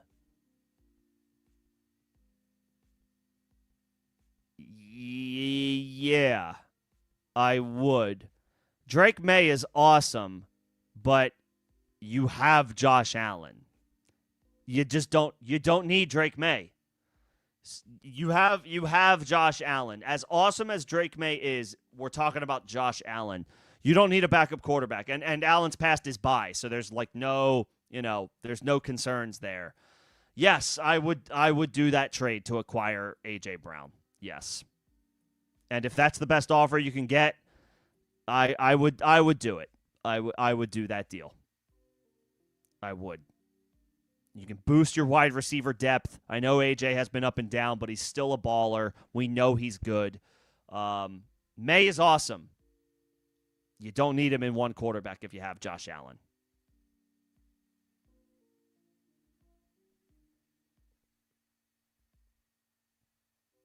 So, yeah, I'm good with that. I'm good with that trade. Let's see. Your options. Okay, Dallas, no. Colts, against the Seahawks on the road, or against the Steelers on the road. Yeah, play Seattle. Play Seattle. I mean, they have a solid pass rush. Washington's without Terry McLaurin. I know Jaden Daniels is coming back, but it is his first game back, so you could catch him. You could take advantage of like the first game back. I'll take Seattle. Of these options, I'll take the Seahawks. Jacoby, Lawrence, Mac Jones. I'll take Jacoby. He's got good weapons. He's got a great matchup against the Dallas Cowboys. They did allude to, Kyler might have a role. Like, I don't know what that would possibly mean or what that possibly would look like. Jonathan Gannon is a boob. He will be fired after this season. Jacoby, though. Great matchup. Great weapons. Has looked more competent as a passer, as a thrower of the football than Kyler, which isn't hard to do. I'm getting all my Kyler shots in now. Like I have Kyler in a Superflex Dynasty League, so I've like held out. It feels like the universe has like finally turned against Kyler, like dating back to last year. I'm officially like on that train. He's not a long-term answer or even a short-term answer at quarterback in the National Football League. Sorry about it. But Jacoby Brissett, more competent quarterback, more thrower of the football. Not as good of an athlete as Kyler, of course, but he's going to get the ball to Trey McBride and Marvin Harrison. He's going to and he should move the ball and put up points. Yeah. Jacoby in a great matchup. Okay, I got these member questions. Do I start Ja'Cory Krosky Merritt over RJ Harvey this week? Yes, I would. They're at home. You mentioned it. Daniels is back. And Harvey is in a brutal matchup against the Houston Texans. Two great defenses in that game. It wouldn't surprise me if there are not a lot of points scored in that game. And the chance for big plays is lessened against elite defenses. I am not super bullish on Harvey this week, so I absolutely would play Ja'Cory Krosky Merritt over him. I absolutely would.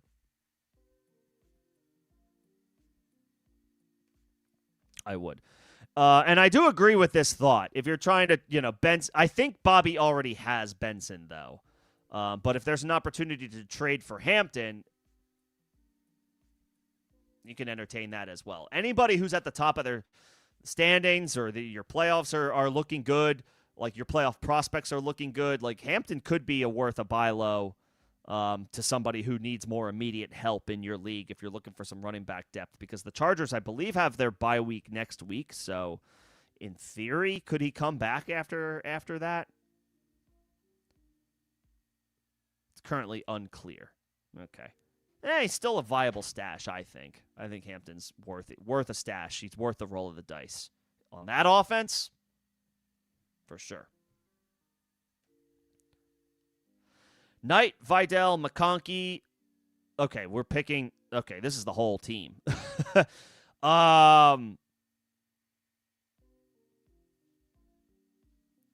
Well, you're playing Vidal as one of your running backs. You're playing Kareem Hunt as one of your running backs. You're playing McConkey and Marvin Harrison as your two wide receivers. And you have a lot of top flight tight ends. You need to trade some of these tight ends. I would probably play Kittle. I want to play Bowers. I would trade one of these three tight ends. I would trade at least one of them if you can. That's a lot of decision making week over week that is going to be frustrating. I would trade one of those three tight ends. Honestly, I might trade two of them just to try to get back more running back and wide receiver depth.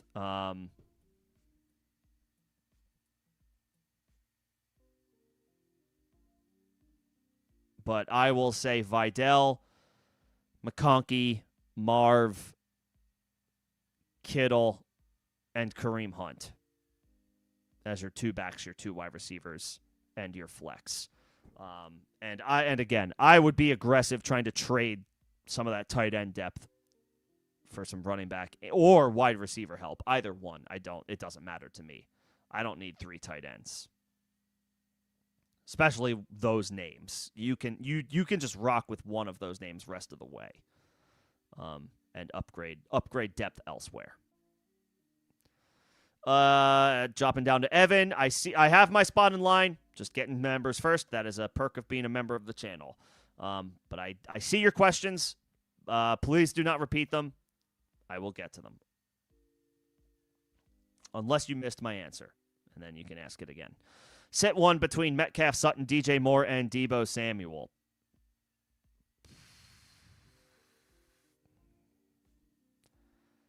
Metcalf, decent spot. Sutton has been kind of quiet recently, and it's in a brutal matchup. DJ Moore has done very, very little. But it is a great matchup against the Bengals.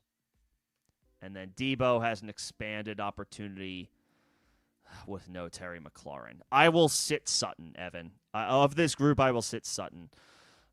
He should be fine. He's still a good player.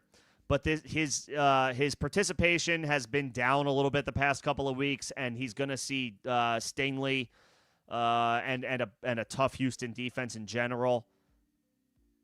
I'll take the guys in better matchups and better situations for this week.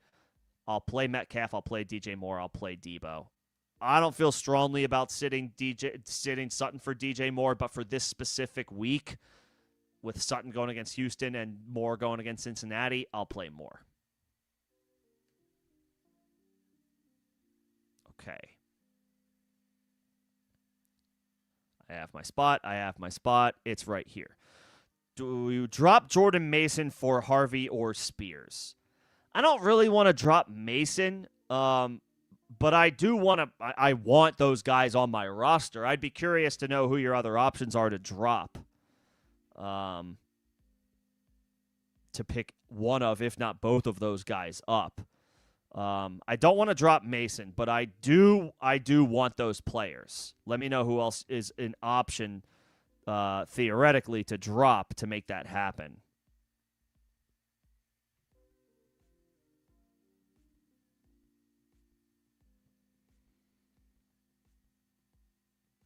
Yeah. Let's see. Pick one. McNichols, Bill, Tony Pollard, Kincaid. I'll go Ja'Cory Krosky-Merritt here. It was another question was answered about like with Daniels returning. That should boost the prospects of this offense. They're playing at home. Washington is. So if they're playing with a lead, Ja'Cory Krosky-Merritt isn't really getting too many opportunities as a receiver. But their chances of this being a neutral game script at home go up. So by nature of the beast, I prefer the primary runner, a little bit more than the pass catching back. I'll take Ja'Cory Krosky-Merritt here. I don't have a ton of confidence in that selection, but he should be fine. He should be fine in a better situation this week in a better matchup.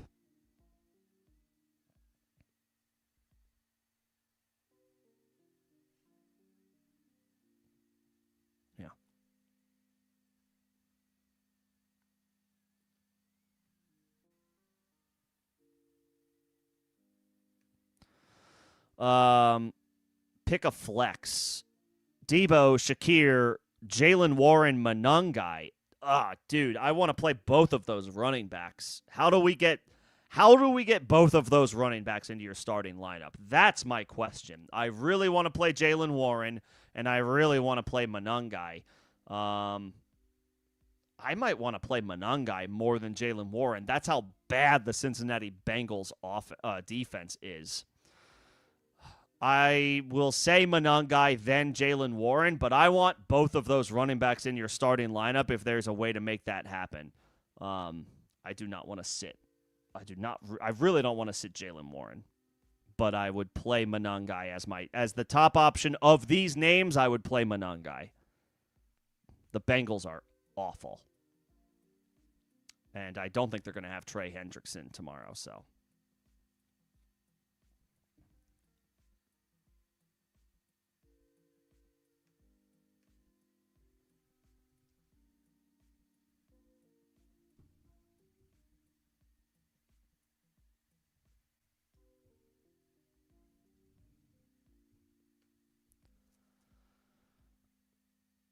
Let's see, what else do I have here?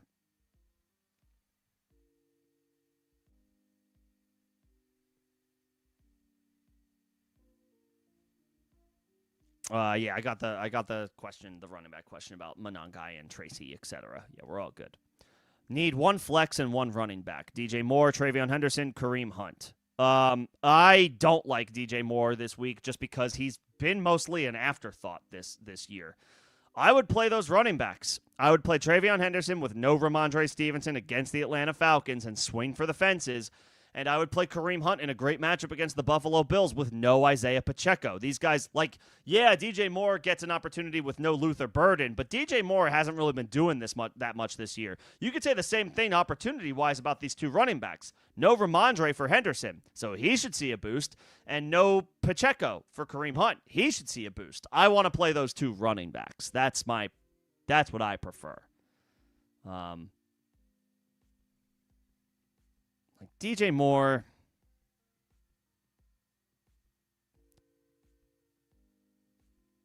and I guess, no DeAndre Swift as well for him. But, he's topped out as the wide receiver 29 this year. He has one touchdown on the season.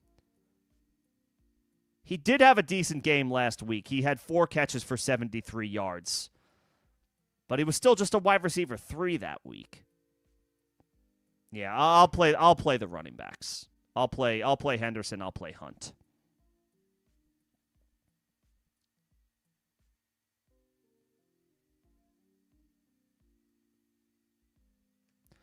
Stafford or Jaden Daniels? I mean, Daniels. It has to. We drafted Jaden Daniels to be an anchor quarterback, a top 5 quarterback with the Konami code rushing upside. And I know it hasn't necessarily come to fruition yet this year. But all that said, I think I got to go back to the well with him. Stafford's been awesome and should do well tomorrow against the New Orleans Saints. The thing I worry about is, do the Rams blow the Saints out early?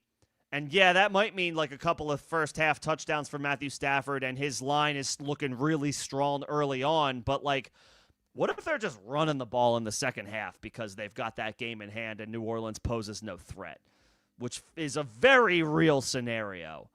I'll take Daniels. The upside, the rushing upside, the likelihood that that's a more competitive game for longer, which means Daniels theoretically would have to do more.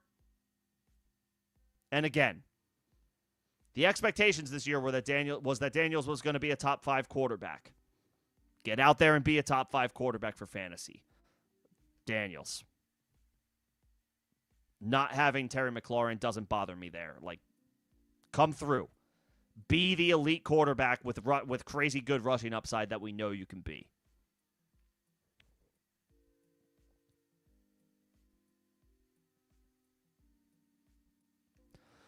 Start Tracy or Henderson. Yeah, they're pretty close. They're pretty similar. This might be where I go Tyrone Tracy.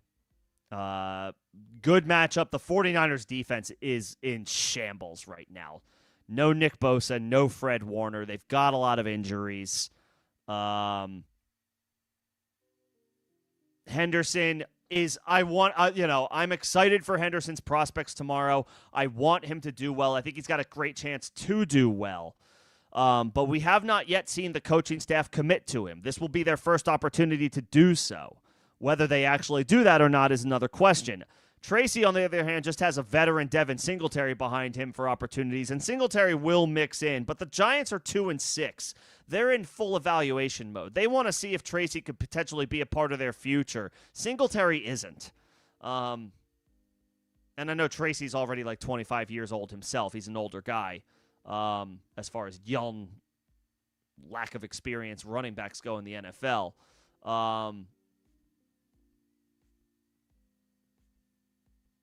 But they might as well get an extended look in Tracy. They know what they have in Singletary. As they kind of maybe transition into like an evaluation mode part of their season. And it's a good matchup. I'll say Tracy. Henderson is probably a little bit more volatile than Tracy tomorrow. It's close. Because I want it to be Henderson. But I'll say Tracy. And I got the Krosky Merritt question. The answer is yes. I would play him over Harvey. Flex 1. Worthy, Downs, Franklin, Marks, Brashad, Smith. Downs is dicey, right? Because he's not a full-time player for the Indianapolis Colts. He's only getting in there like 55 to 60% of the time. But this Colts offense is awesome, and this Steelers defense, particularly against the pass, stinks. They're giving up so many yards to opposing wide receivers. Worthy, on the other hand, he's been kind of quiet since Rashee Rice's return. Downs should have a good chance to come through in a good matchup tomorrow. Franklin with no Marvin Mims should be solid, but it's a bad matchup against Houston. Mark's bad matchup against Denver in that same game. Brashard Smith is still a change of pace guy behind Kareem Hunt. I think I might say Downs here. And I feel like I'm going out on a limb a little bit because he was on the injury report with a hip injury, but he's attached to a great offense, the best scoring offense, one of the best offenses in general in the league so far in Indianapolis this year. Like, I'll take a chance on that in a beautiful matchup against Pittsburgh, who are giving up so many opportunities in production to opposing wide receivers.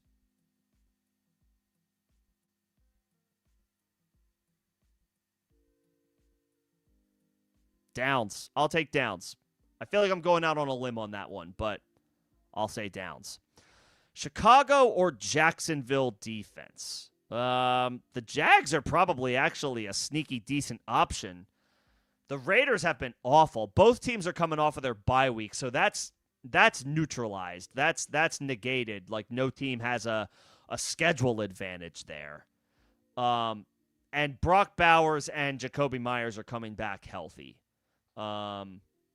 So Jacksonville is not, they don't have as good of a matchup had they been able to play the Raiders like a week or two ago. But the Bears' defense isn't good, and the Cincinnati offense has been good, even now that Flacco is in there throwing to Chase and Higgins. I'll say Jacksonville. It's Bauer's first game back after missing like a month. It's Jacoby Myers' first game for a couple of weeks. And Geno's been awful. Geno has been terrible. So I'll say Jacksonville between those two options. I see my spot in line. I have it. I will get to you guys. I appreciate everybody's questions and patience, but I do have a super from Steven, so I got to jump down and take that one. Appreciate the generosity, Steven. Thank you so much. We're flexing 1.5 PPR. Rico, Chuba, Tyler Warren, Bam Knight, Parker, Washington. This is one of those rare cases where I don't know who your starting tight end is, but I can't take Tyler Warren out of my lineup. He is too damn good. Top 4 or 5 tight end on the season so far. Well, top probably 3 tight end on the season so far. Top 5 tight end rest of the way with the healthy Brock Bowers back in the mix and George Kittle. The top 5 tight ends are Bowers, McBride, Warren, Kittle, and Tucker Kraft. If you have any one of those 5, you're good at tight end. If you have 2 of them, then you probably need to play both of them. And I would maybe consider trading one of those 2 for a stud running back or wide receiver to just kind of diversify your lineup, your roster, give yourself a little bit more flexibility filling out the flex each week. If I have a stud tight end, great. If I have 2 stud tight ends, awesome. I'm going to go see if there's a league mate of mine who wants a stud tight end in a trade and give me a good wide receiver or running back in return. You're starting Trey McBride. I would be aggressive if you are, think about it. I would be aggressive trying to move one of those 2 tight ends. And maybe McBride is the one to move if Kyler Murray comes back into the lineup. Trey McBride is awesome. He's a rock star. He's not as good with Kyler Murray as his starting quarterback than with Jacoby Brissett. And that is, I mean that as an insult to Kyler, not Trey McBride. Kyler stinks. Jacoby Brissett is a much more capable, competent player. If the Cardinals go back to Kyler Murray after this week, it brings down the ceiling of the offense in general. I would consider, maybe don't do it this week, Steven. Maybe let it play out, especially since we're less than 24 hours from the Sunday slate. Play Trey McBride, play Tyler Warren. If Trey McBride balls out on Monday night, kills the Cowboys, and then if the Cardinals announce next week that they're going back to Kyler Murray, see ya. Sell Trey McBride. Sell high on McBride. Get a good running back or a good wide receiver in return and move forward with Tyler Warren, who is in a great offense in the Indianapolis Colts. If that scenario doesn't play out and the team goes back to Jacoby Brissett, I'm talking about Arizona, for the rest of the season, if they make a call after this week, we're going with Jacoby the rest of the way. Kyler's going to be our backup because he stinks. Then that makes me feel stronger about Trey McBride, and maybe Warren's the one you try trading. You can get a premium piece for either one of these guys, and I would explore doing that maybe after this week. Long-winded way of answering your question, your start-sit question of I would play Warren in the flex over all these other guys. Dowdle, Chuba, bad matchup against Green Bay. Bam Knight could be in a committee. Parker Washington, expanded opportunity, but he's not as good as Tyler Warren. I'll play Tyler Warren, and then I may look to sell high on Trey McBride after this week if the Cardinals go back to Kyler Murray in Week 10. And then Flacco, Lawrence, or Jacoby Brissett. If you have Trey McBride, stack it up. Play Jacoby Brissett. It's already a great matchup against the Dallas Cowboys. They can't stop a cold. I want to play everybody I can against Dallas, and Jacoby is a competent thrower of the football. You have Trey McBride. Build that stack. Take advantage of that beautiful matchup. I would play Jacoby. Flacco's in a good matchup too, but he's on the injury report, and Lawrence just lost Travis Hunter, so he's less appealing. Give me Jacoby Brissett and stack it up with Trey McBride. And play Tyler Warren in the flex. Appreciate the super, Steven. Thank you so much. Let me know if you need anything else. Happy to give you any more thoughts on this or whatever else you got. I have my spot in line. It's right here. Drop Alec Pierce or Christian Watson for Isaiah Davis. Yes, either one.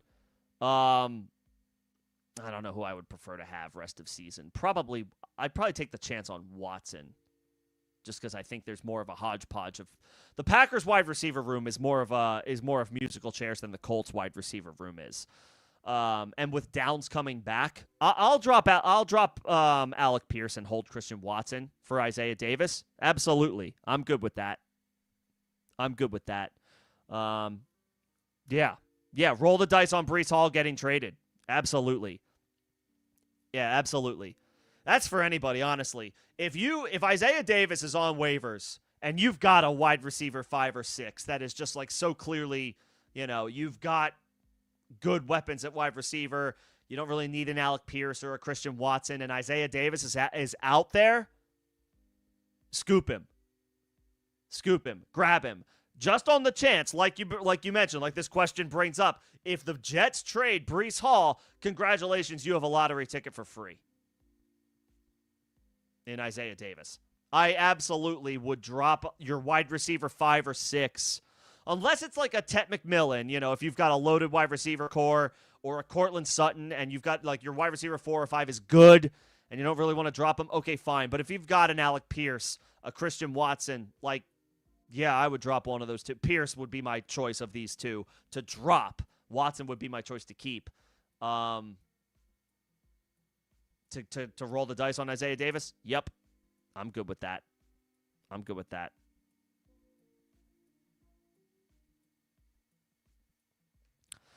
Half PPR, sit one of Marv, Brian Thomas, Debo, or ETN. I would probably play ETN, play the running back, and it's a solid matchup. Marv gets a boost because they're going to play Jacoby Brissett. Brian Thomas gets a boost with no Travis Hunter. Debo gets a boost with no Terry McLaurin. I'm benching Debo. He's the oldest of this group. I think he's lost a step. Washington's offense has been pretty lackluster this year. I know Jaden Daniels has been in and out of the lineup, so it's not a guarantee that it stays that way, but I just don't feel that strongly about Debo right now. I know he got off to a strong start this year, but he's kind of tapered off. He's older at this point. I'll take a chance on the younger players here. Everyone's in a very similar situation. Marv, boost because of Jacoby. Brian Thomas Jr., boost with no Hunter. Debo, boost with no Terry McLaurin. I get it. They all have boosts. I'll sit the oldest guy, and that's Debo. The guy with the longest longest tread on the tires. I will sit Debo. Diami Brown or Parker Washington, more use rest of season. In theory, it's Washington, right? Because he would assume the Travis Hunter role. Diami Brown was already kind of involved, kind of already had something of a role in the offense, a little bit of a slot receiver role. He would mix in 3 receiver sets. He kind of already had a role, and Parker Washington was kind of the backup. Now he's the one to ascend, in theory, into the role that Travis Hunter had. So I think it's Parker Washington. And it's fair to not believe in Brian Thomas, given what he's done so far this year. I'll go back to the well with Brian Thomas for another week or two just because of the injury to Travis Hunter. But yeah, these next 2 weeks is make or break for Brian Thomas. But I will play him this week, just to throw that out there.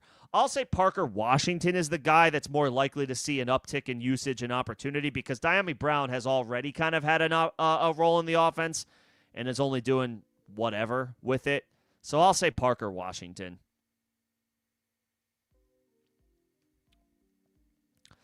And okay, with you adding Kyren, do you start?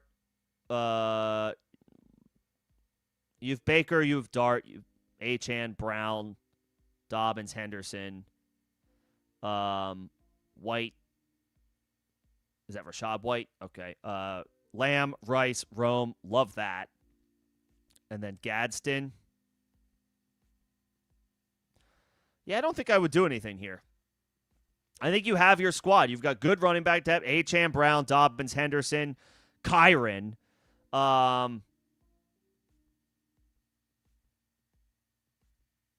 Yeah, I don't think I would do all that much here. I think you're good. I think you're good. If there's one name that I'll mention as a trade, and this is for everybody to keep an eye on or to keep in mind, not that it's easy to acquire a running back ever, but if you can acquire Jaylen Warren, that's a trade target for me in a vacuum for anybody who doesn't have Jaylen Warren. Just go look at his schedule the rest of the way. It's immaculate. It's so good. It's such a strong strength of schedule in his favor. If you're in general looking for somebody like, oh, who should I trade for? Is there a running back I should look to trade for? Yeah, I got a name for you. Jaylen Warren. It's going to cost you a nice wide receiver, but it might be worth it. That schedule is excellent rest of the way. That being said, this particular team, this particular roster, this particular lineup is pretty good, and I don't feel the need to make any like crazy trades, any crazy moves. Like, I think you're good.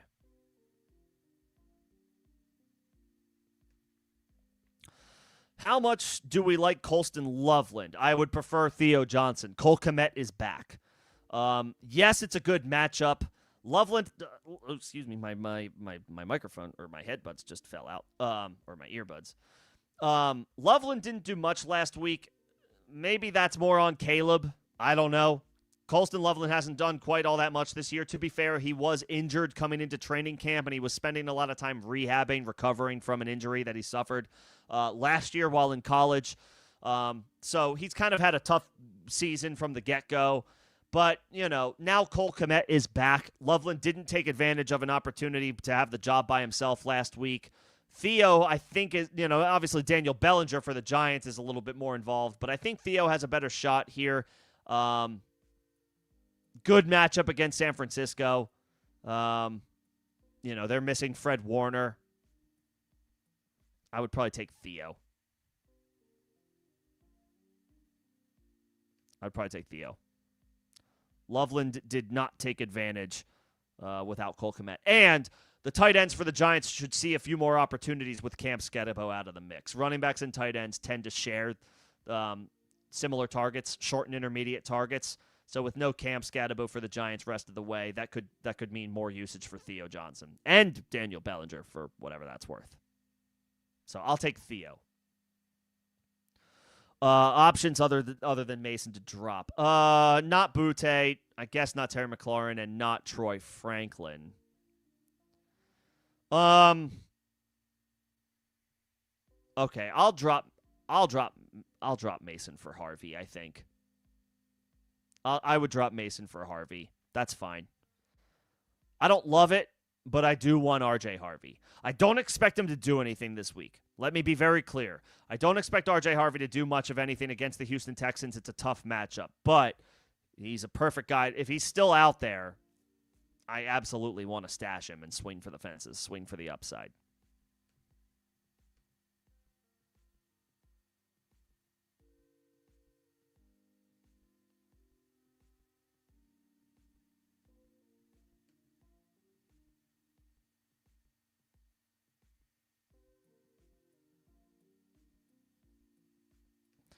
The better pickup, Monangai or Henderson? For this week, Monangai. For the rest of the season, Henderson. So it depends on what the question is specifically for. Like, is it to pick up and play a guy? I just need a win this week. I need to worry about this week. I'm 2-6. I'm 3-5. I'm scratching and clawing for wins, and I need a win this week. Monangai. If it's I could use a guy this week, but I'm also looking for a guy that I could use long term. I'm 4-4 or 5-3 or even better, and I'm headed toward the playoffs, and I'm in good shape, and I'm just looking for a guy like for multiple weeks, not just this one. Henderson. So it depends on what you need.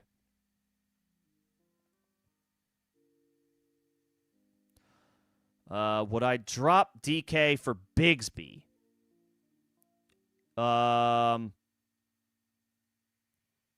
You could if you have Saquon. That would make sense. If you don't need DK this week, and you want to just secure a handcuff, that's fine. That's fine. I do like DK as a stash. But if you have Saquon Barkley and you have the chance to add Tank Bigsby after what he did this past week, I'm fine with that. I'm fine with that.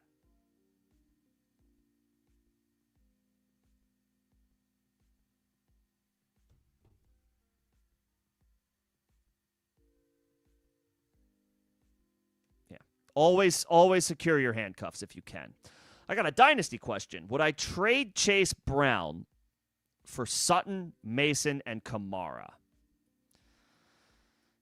Would you be acquiring the package? Are you acquiring Sutton, Mason, and Kamara?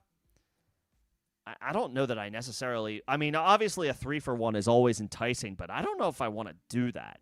Kamara's old, on a bad offense, and not really... doesn't have really any fantasy upside probably the rest of this season. Courtland Sutton is a good receiver, but he is 30 years old.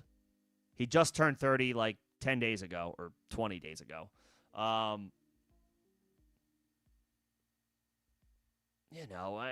his usage has actually been down over the past couple of weeks. I know it's dynasty. We're talking years, not necessarily weeks, but he is an older player.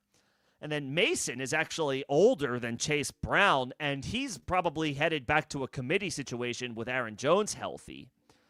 No, I would keep Chase Brown. I mean, he gets Joe Burrow back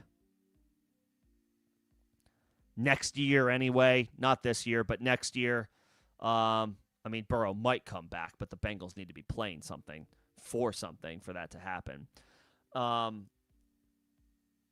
No, I would keep Chase Brown. If you're acquiring Chase Brown, then yeah, I would probably do the deal. You're getting the youngest player and probably the best player at this point from a fantasy perspective. But if you are sending Chase Brown and getting the package, this is actually a 3-for-1 that I'm not super excited about. Not for the piece that you're giving up. I want, in that trade, I want Chase Brown. So I'm holding Chase Brown if I have him. Higgins and Knight for McBride. I mean, sure, if you don't have a clear-cut stud tight end, and if you've got good wide receiver depth, then sure, fine. I don't know what the rest of your wide receivers look like, but if you've got good pieces... if you drafted Rashee Rice late and you waited on him and now he's back and you have another good wide receiver 1 and a solid wide receiver 2 or 3 and you're feeling good about your options and you can upgrade into a stud tight end and Trey McBride, then sure, fine. I would just caution with Trey McBride, are the Cardinals going to go back to Kyler Murray after this week? If they do, McBride is still a stud, still a baller, but a little less enticing because Kyler stinks. So I would just caution that. If Arizona moves forward with Jacoby Brissett as their quarterback for the rest of the season, then absolutely run, don't walk to make this trade. We just don't know. We don't know what Arizona's going to do. But in a vacuum, if your wide receiver depth is good and you could use a stud tight end, I'm okay with that trade. Yeah.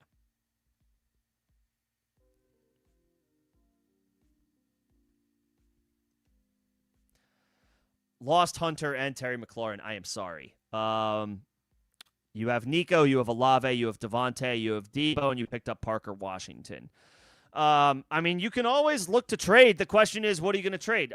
What are your running back situation? What's your quarterback situation? What's your tight end situation? Do you have Josh Allen and a QB2 that you don't need? Trade the QB2 for a wide receiver. Do you have a stud tight end and then also a backup tight end? Trade the backup tight end. Do you run 6 deep at running back and you feel okay with parting with one to get a wide receiver? It depends on who's available, who you have available to trade. Find somebody in your league who has a lot of wide receivers and maybe could use some help somewhere else and start a conversation. But sure, you can always keep an open mind or keep the lines open to potentially make a move, of course. Um, yes, I would pick up Jacoby for one. You have Jalen Hurts. Yes, I would pick Jacoby up for a week to play him. He's playing the Dallas Cowboys. The Dallas Cowboys have one of the worst defenses in the league, one of the most favorable defenses for opposing offenses. I want to stream Jacoby Brissett this week. Absolutely, I do. Yeah. He will competently throw the ball to Trey McBride. He should competently be able to throw the ball to Marvin Harrison Jr. somewhat. They've got decent ancillary pieces, and I expect them to move the ball with success against that offense. Yeah, I would play Jacoby over Stroud for sure. And then you can just drop him next week after Hurts' bye week.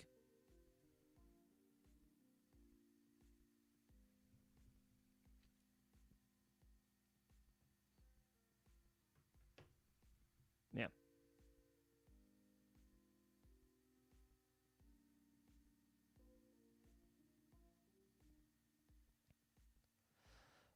Need some flex help.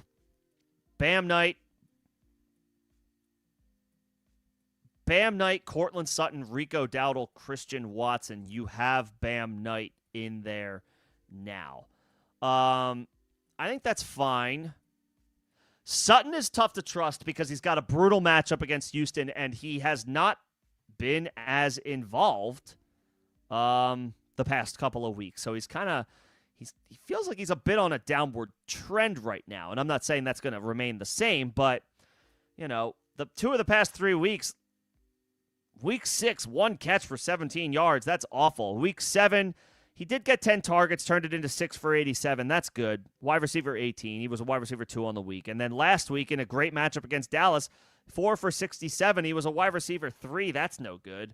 And now he has to play the Houston Texans. That's the toughest matchup on the slate for opposing wide receivers. So I'm good without Sutton. I don't want to play Sutton here.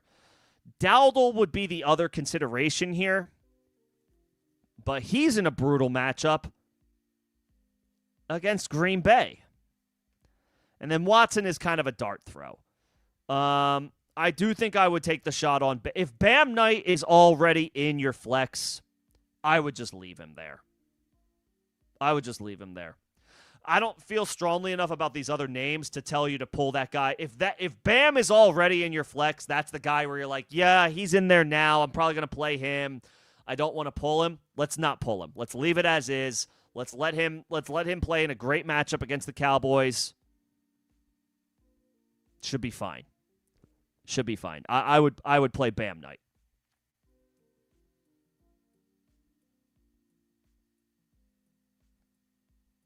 I would play Bam Knight. And then Superflex. Yeah, I would absolutely start. Jacoby Brissett is a QB1 this week. He is playing the Dallas Cowboys. Yes, if, the only guys I'm starting over him are the obvious names. Patrick Mahomes, Josh Allen, Drake May, Dak Prescott, Justin Herbert, Jaden Daniels, probably Daniel Jones, maybe Matthew Stafford, probably Jackson Dart. That's it.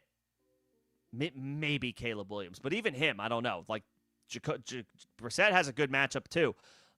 Jacoby Brissett's a QB1 for me this week. I'm ranking him as a QB1 this week. Yes, play him over Mac Jones for sure. I would.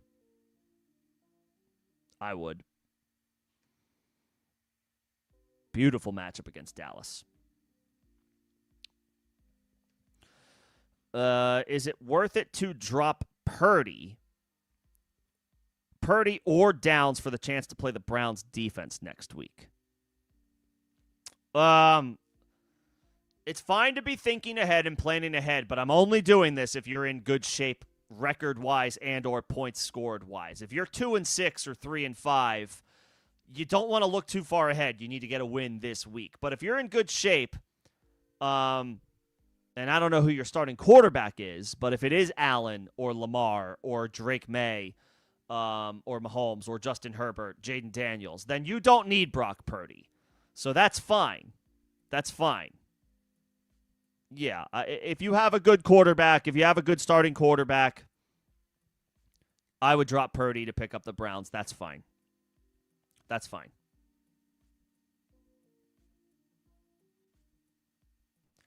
And then to that point, if your wide receiver depth is strong and you could use some running back depth, you could use a dart throw on a guy, I'm fine. If Downs is your last receiver and you have good weapons, it's fine to drop Downs to take a shot, a dart throw on Isaiah Davis, and then you just for 1 week you just root that Breece Hall gets traded.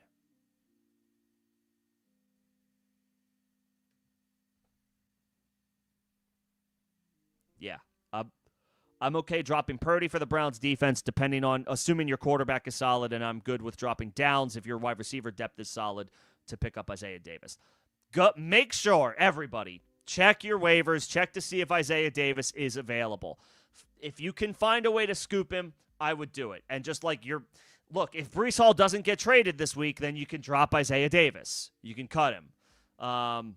If you don't have Breece Hall, that is. If you do have Breece Hall, then you maybe maintain the handcuff, maintain the stash. But if you can find a way to get him onto your roster and ride it out until the trade deadline, if Breece Hall gets traded and you grab Isaiah Davis now for free, no $5, no waiver claims, you're gonna be feeling real good about yourself. So yeah, I'm fine with adding Isaiah Davis if you can. That was for everybody. That was for everybody. Go check and see if he's available. Start Bo Nix or Jacoby Brissett. Jacoby Brissett. I am playing Jacoby this week. Beautiful matchup against the Cowboys. He's got good weapons to throw the football to. There should be plenty of scoring in this game. I haven't even mentioned yet. On the other side of this, the Cowboys have a great offense too. Lots of points get scored in games again, that the Dallas Cowboys are involved in. I'll take Jacoby Brissett here. Bo Nix is in a brutal matchup against Houston. This is a tough matchup. There may not be a lot of points scored in that game tomorrow. That's two top defenses playing some good, not great offenses. I would not play Bo Nix against Houston. I will play Jacoby Brissett against Dallas 100%. For sure.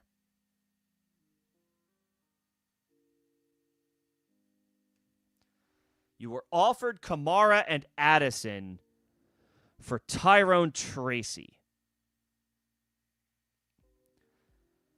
I like the acquisition of Jordan Addison. I'm not super excited about the acquisition of Alvin Kamara. What's Kamara this year? Like the RB30? Let me double check this. Keep in mind, Kamara is 30 years old on one of the worst offenses in the NFL. This is not the Kamara of old. Kamara's finishes. I'm looking at it wrong. Sorry. Let me look at it in a league that I'm in with a little bit more default scoring. RB18, RB21, RB37, RB31, RB29, RB16, RB40, RB35. Alvin Kamara is the RB29 in half PPR scoring and the RB23 in full PPR scoring. He's not we may have hit the fall off. We may have hit the fall off for Alvin Kamara. He was an RB1 last year. He was an RB1 the year before that. Now he's barely an RB2. I don't really want Alvin Kamara. Getting the 2-for-1 is fun. That's cool. That's all well and good. And I do like Jordan Addison.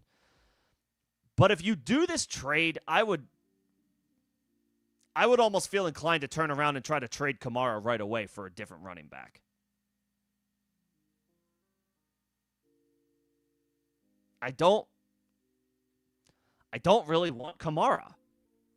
That's what it comes down to for me. I don't really want Kamara. Getting the 2-for-1 is fine. I might just roll the dice with Tracy, though. Kamara is a low-end RB2 on a bad offense.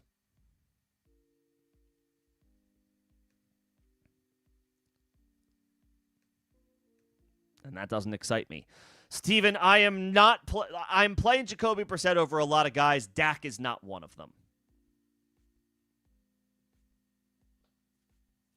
Dak is not one of them. I'm playing Dak.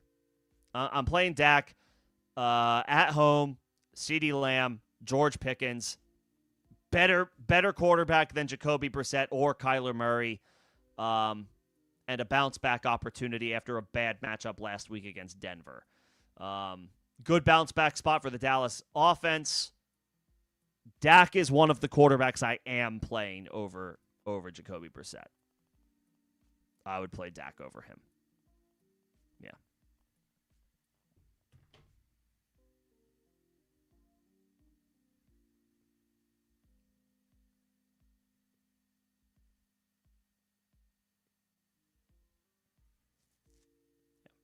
Yeah. If you have Dak, play Dak. Someone dropped Jordan Mason this week. I mean, if you can find a way to get him onto your bench, if you have a wide receiver 5 or a wide receiver 6 that you don't need in a league where you start 2 wide receivers and Jordan Mason is out there, yeah, sure, scoop him. But to pick up RJ Harvey, I'm okay with dropping him. And then it's anybody's guess how long these guys are going to be out for, right? Stevenson has a toe injury. Swift has a groin injury. We don't know the severity of either. We don't know how long it's going to hold any one of them out. I don't think I've seen anything that it's going to be a multi-week absence for either one of these guys, unless I missed something. I'll double check really quickly. Yeah, I haven't seen nothing about a potential long-term absence for Ramondre. I don't think there's been anything announced about Swift either. Nagging groin injury. Yeah, I mean, it's anybody's guess. It's anybody's guess. If you have Monangai or Henderson, you just ride the wave for as long as you can. If it's 1 week, okay. If it's multiple weeks, even better. We'll see. You traded Daniel Jones, Rico Dowdle, and Wandale for Derrick Henry. I mean, it's only an overpay if you gutted your own depth. And you got a running back for a running back, so that's good. Wandale is an ancillary wide receiver who is solid. I don't know who your other wide receivers are, and then I don't know who your other quarterback is.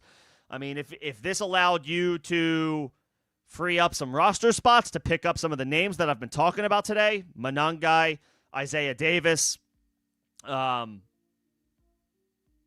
RJ Harvey if he was out there. Like, if there are available stashes that you have your eye on, and this trade freed up the space for you to go do that, and you got a stud running back in Henry, I mean, it's fine. I mean, overpay is always it's always objective, right? It's only an overpay if you hurt your depth in across the entire lineup and across the entire team. But if you've got a stud quarterback and good wide receivers, then it's fine. Is Vidal a must start this week? I think so. I would be firing. I'd be getting him into my lineup by any means necessary against the Tennessee Titans. No, obviously, Hampton's not playing. Najee Harris is not playing. Hassan Haskins is now also on injured reserve. The Chargers have more running backs on injured reserve than they do active for this game tomorrow. I would, and then in this matchup against the Titans, and they don't have Jeffrey Simmons, he's out. Yeah, I'm getting Vidal in there however I need to. However I need to. 100%.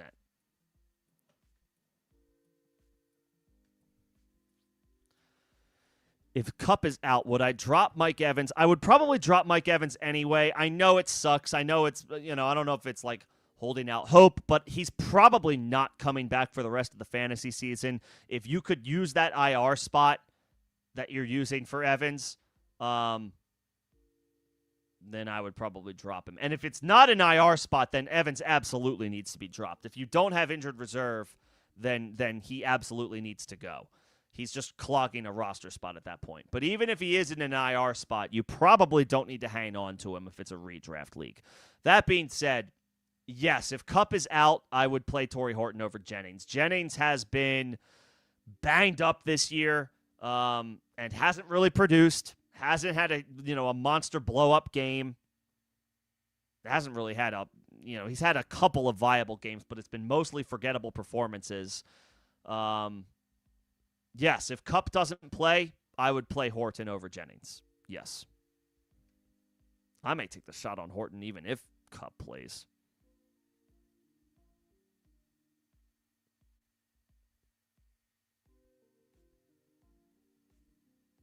Oh, and you're the 6-2. That was about the Browns defense.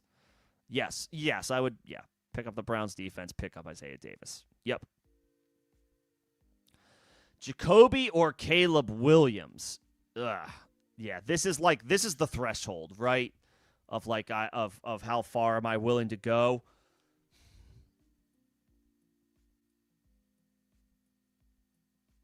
I don't fully trust Caleb. It's a great matchup. And if you want to play the matchup, I don't blame you. But Jacoby's got a great matchup too. And at least he's a solid veteran.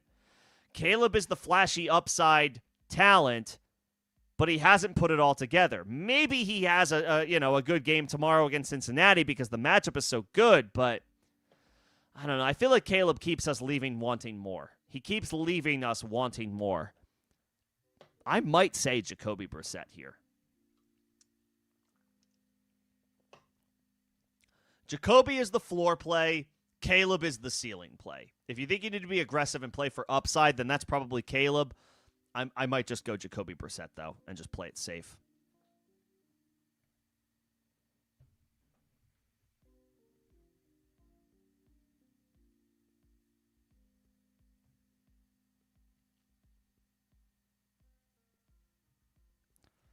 Check to see if there's any new injury updates.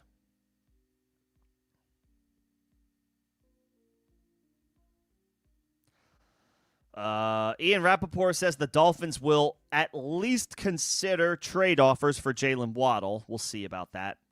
And speaking of the Dolphins, the Eagles, who just made a trade earlier to acquire Jair Alexander, would like to trade for Jalen Phillips at the right price. So, could be rumors, could be nothing, could be smoke. We'll see. Who knows? So we're getting trade rumors instead of injury updates. I did go through most of the injury updates at the top of the show. If you missed that and you want to hear my thoughts on each player who is out, the noteworthy fantasy relevant players who are out, or on the injury report in general tomorrow, that was at the top of the show.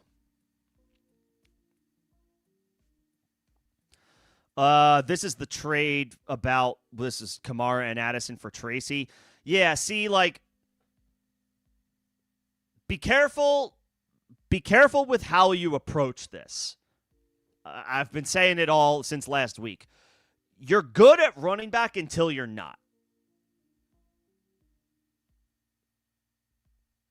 You have Jacobs, you have Cook, that's great. We can't just assume you're going to just have them, though. Right? And I'm not trying to paint a dark or scary picture, knock on wood, but we all deal with this, right? Just look at what happened last week. Cam Scatterbo, done for the year. Isaiah Pacheco is missing multiple weeks. DeAndre Swift is out. Ramondre Stevenson is out. There's lots of running backs who are banged up. That was just 1 week. This is a result of just 1 week. All it takes is, one situation, and then all of a sudden you're not good at running back. Running back depth is everything. It is so critical. You may not feel like you need Tracy right now, but he is probably the team's starter for the rest of the season. And the Giants' offense right now is better than the Saints' offense. Jackson Dart gives them way more upside, way more optimism than Tyler Shuck does for New Orleans. I'll take the Giants' offense and pieces of the Giants' offense over pieces of the Saints' offense. Maybe not Chris Olave. Chris Olave in a vacuum is a good player, but the Giants have a solid offense. Tracy will benefit from that more than Kamara is benefiting from the Saints offense now. So that's why I'm not really feeling Kamara. I'd rather have Tracy. And you want to have as much running back depth as you can. Would I trade Higgins and Chase Brown for London? No, I don't think so. I don't think so.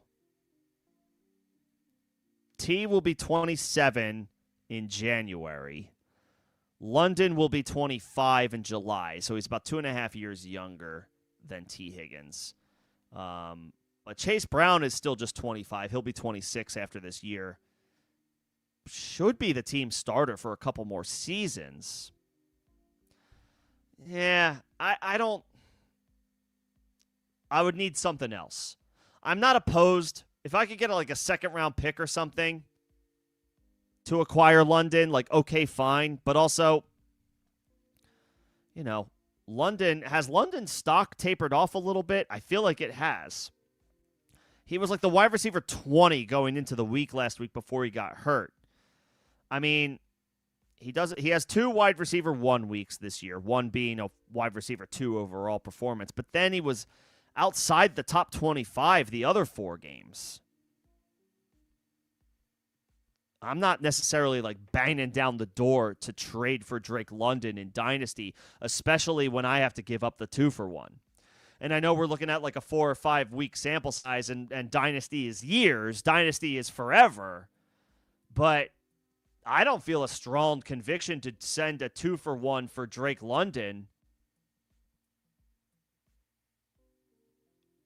when he has still been his somewhat volatile self, his up and down self. He has incredible weeks, and then he has weeks where he disappears.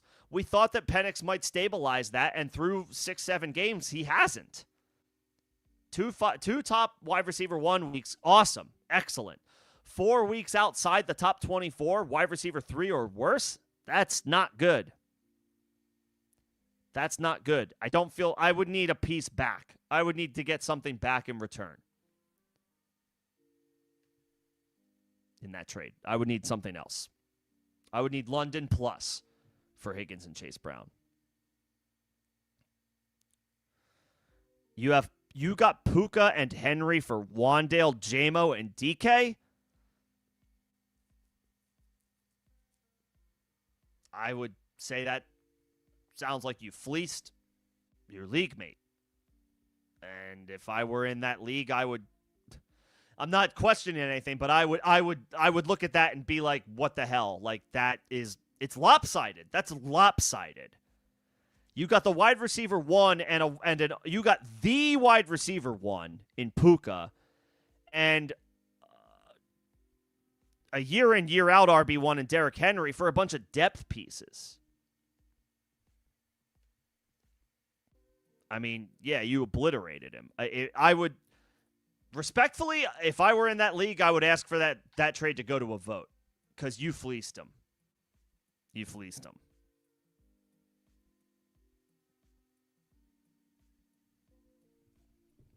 And we are coming up on the end of the chat here. So your wait time to get your questions answered shouldn't be too long if you have any. Gadsden or Worthy? You have Ferguson in there now. I mean, I would probably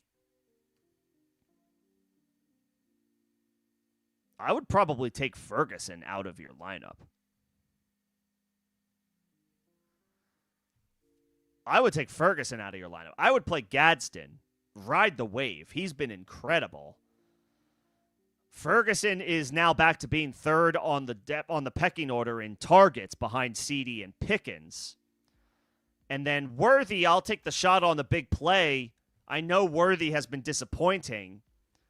But this is a massive game against the Bills tomorrow, and I just feel a little bit stronger about primetime massive matchups between 2 heavyweights who have a recent history together, the Bills and the Chiefs. I would play both Gadsden and Worthy, and I would take Ferguson out. That's what I would do.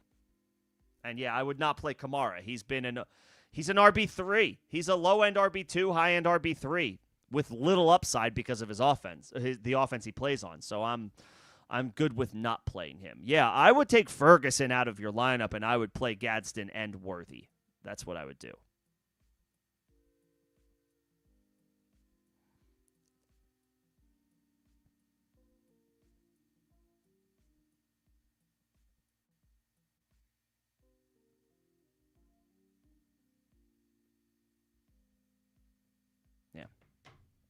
Yeah, I can't believe that guy said yes.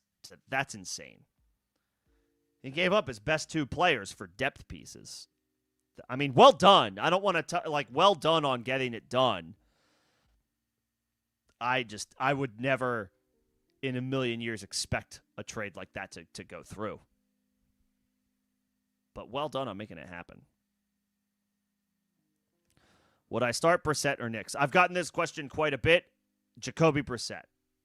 I'm playing the starting quarterback against the Dallas Cowboys. Obviously, Bo Nix is better than Jacoby Brissett, but I don't want to play Bo Nix on the road against the Houston Texans. Houston's got a great defense. It's going to make things tough. Jacoby gets to play the Cowboys defense, and they stink.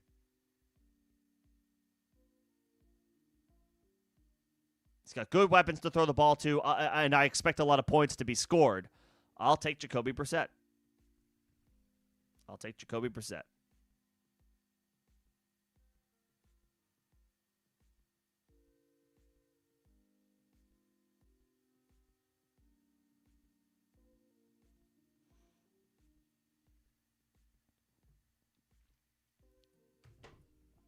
Yep. Give me Jacoby against the Cowboys. All right. We are at the end of the chat. Again, I will be live tomorrow for any follow-ups that anybody has leading up to the slate. Probably around 11 a.m. 11 a.m. East. Could try to start it a little bit earlier. That extra hour of sleep tonight might help me. You never know. A little daylight savings time extra. Extra sleep hours. That's nice. We will see. But I will be live tomorrow ahead of the slate for any questions that you want to finalize or any other things you want to definitively lock in prior to the start of the games. No new practice reports or injury updates to note at this time.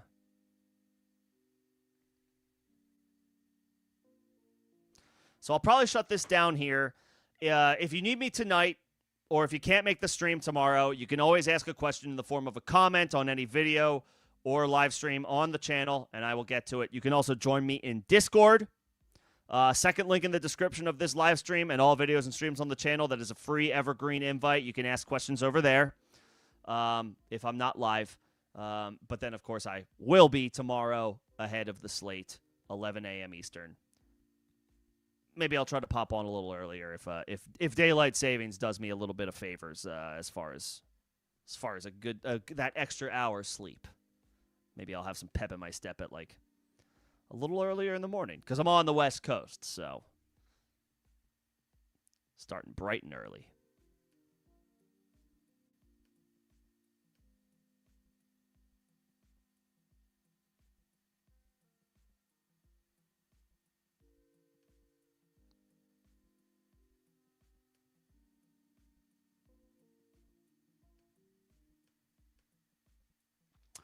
Okay, I think that will do it for me. Appreciate everybody coming in and hanging out tonight. Special shout out to the members that I saw. I saw Evan. I saw Rojo. I saw Bobby. I saw Nino. Who else did I see? I saw Sport Dog. Thanks for popping in. And those were the members that I saw today.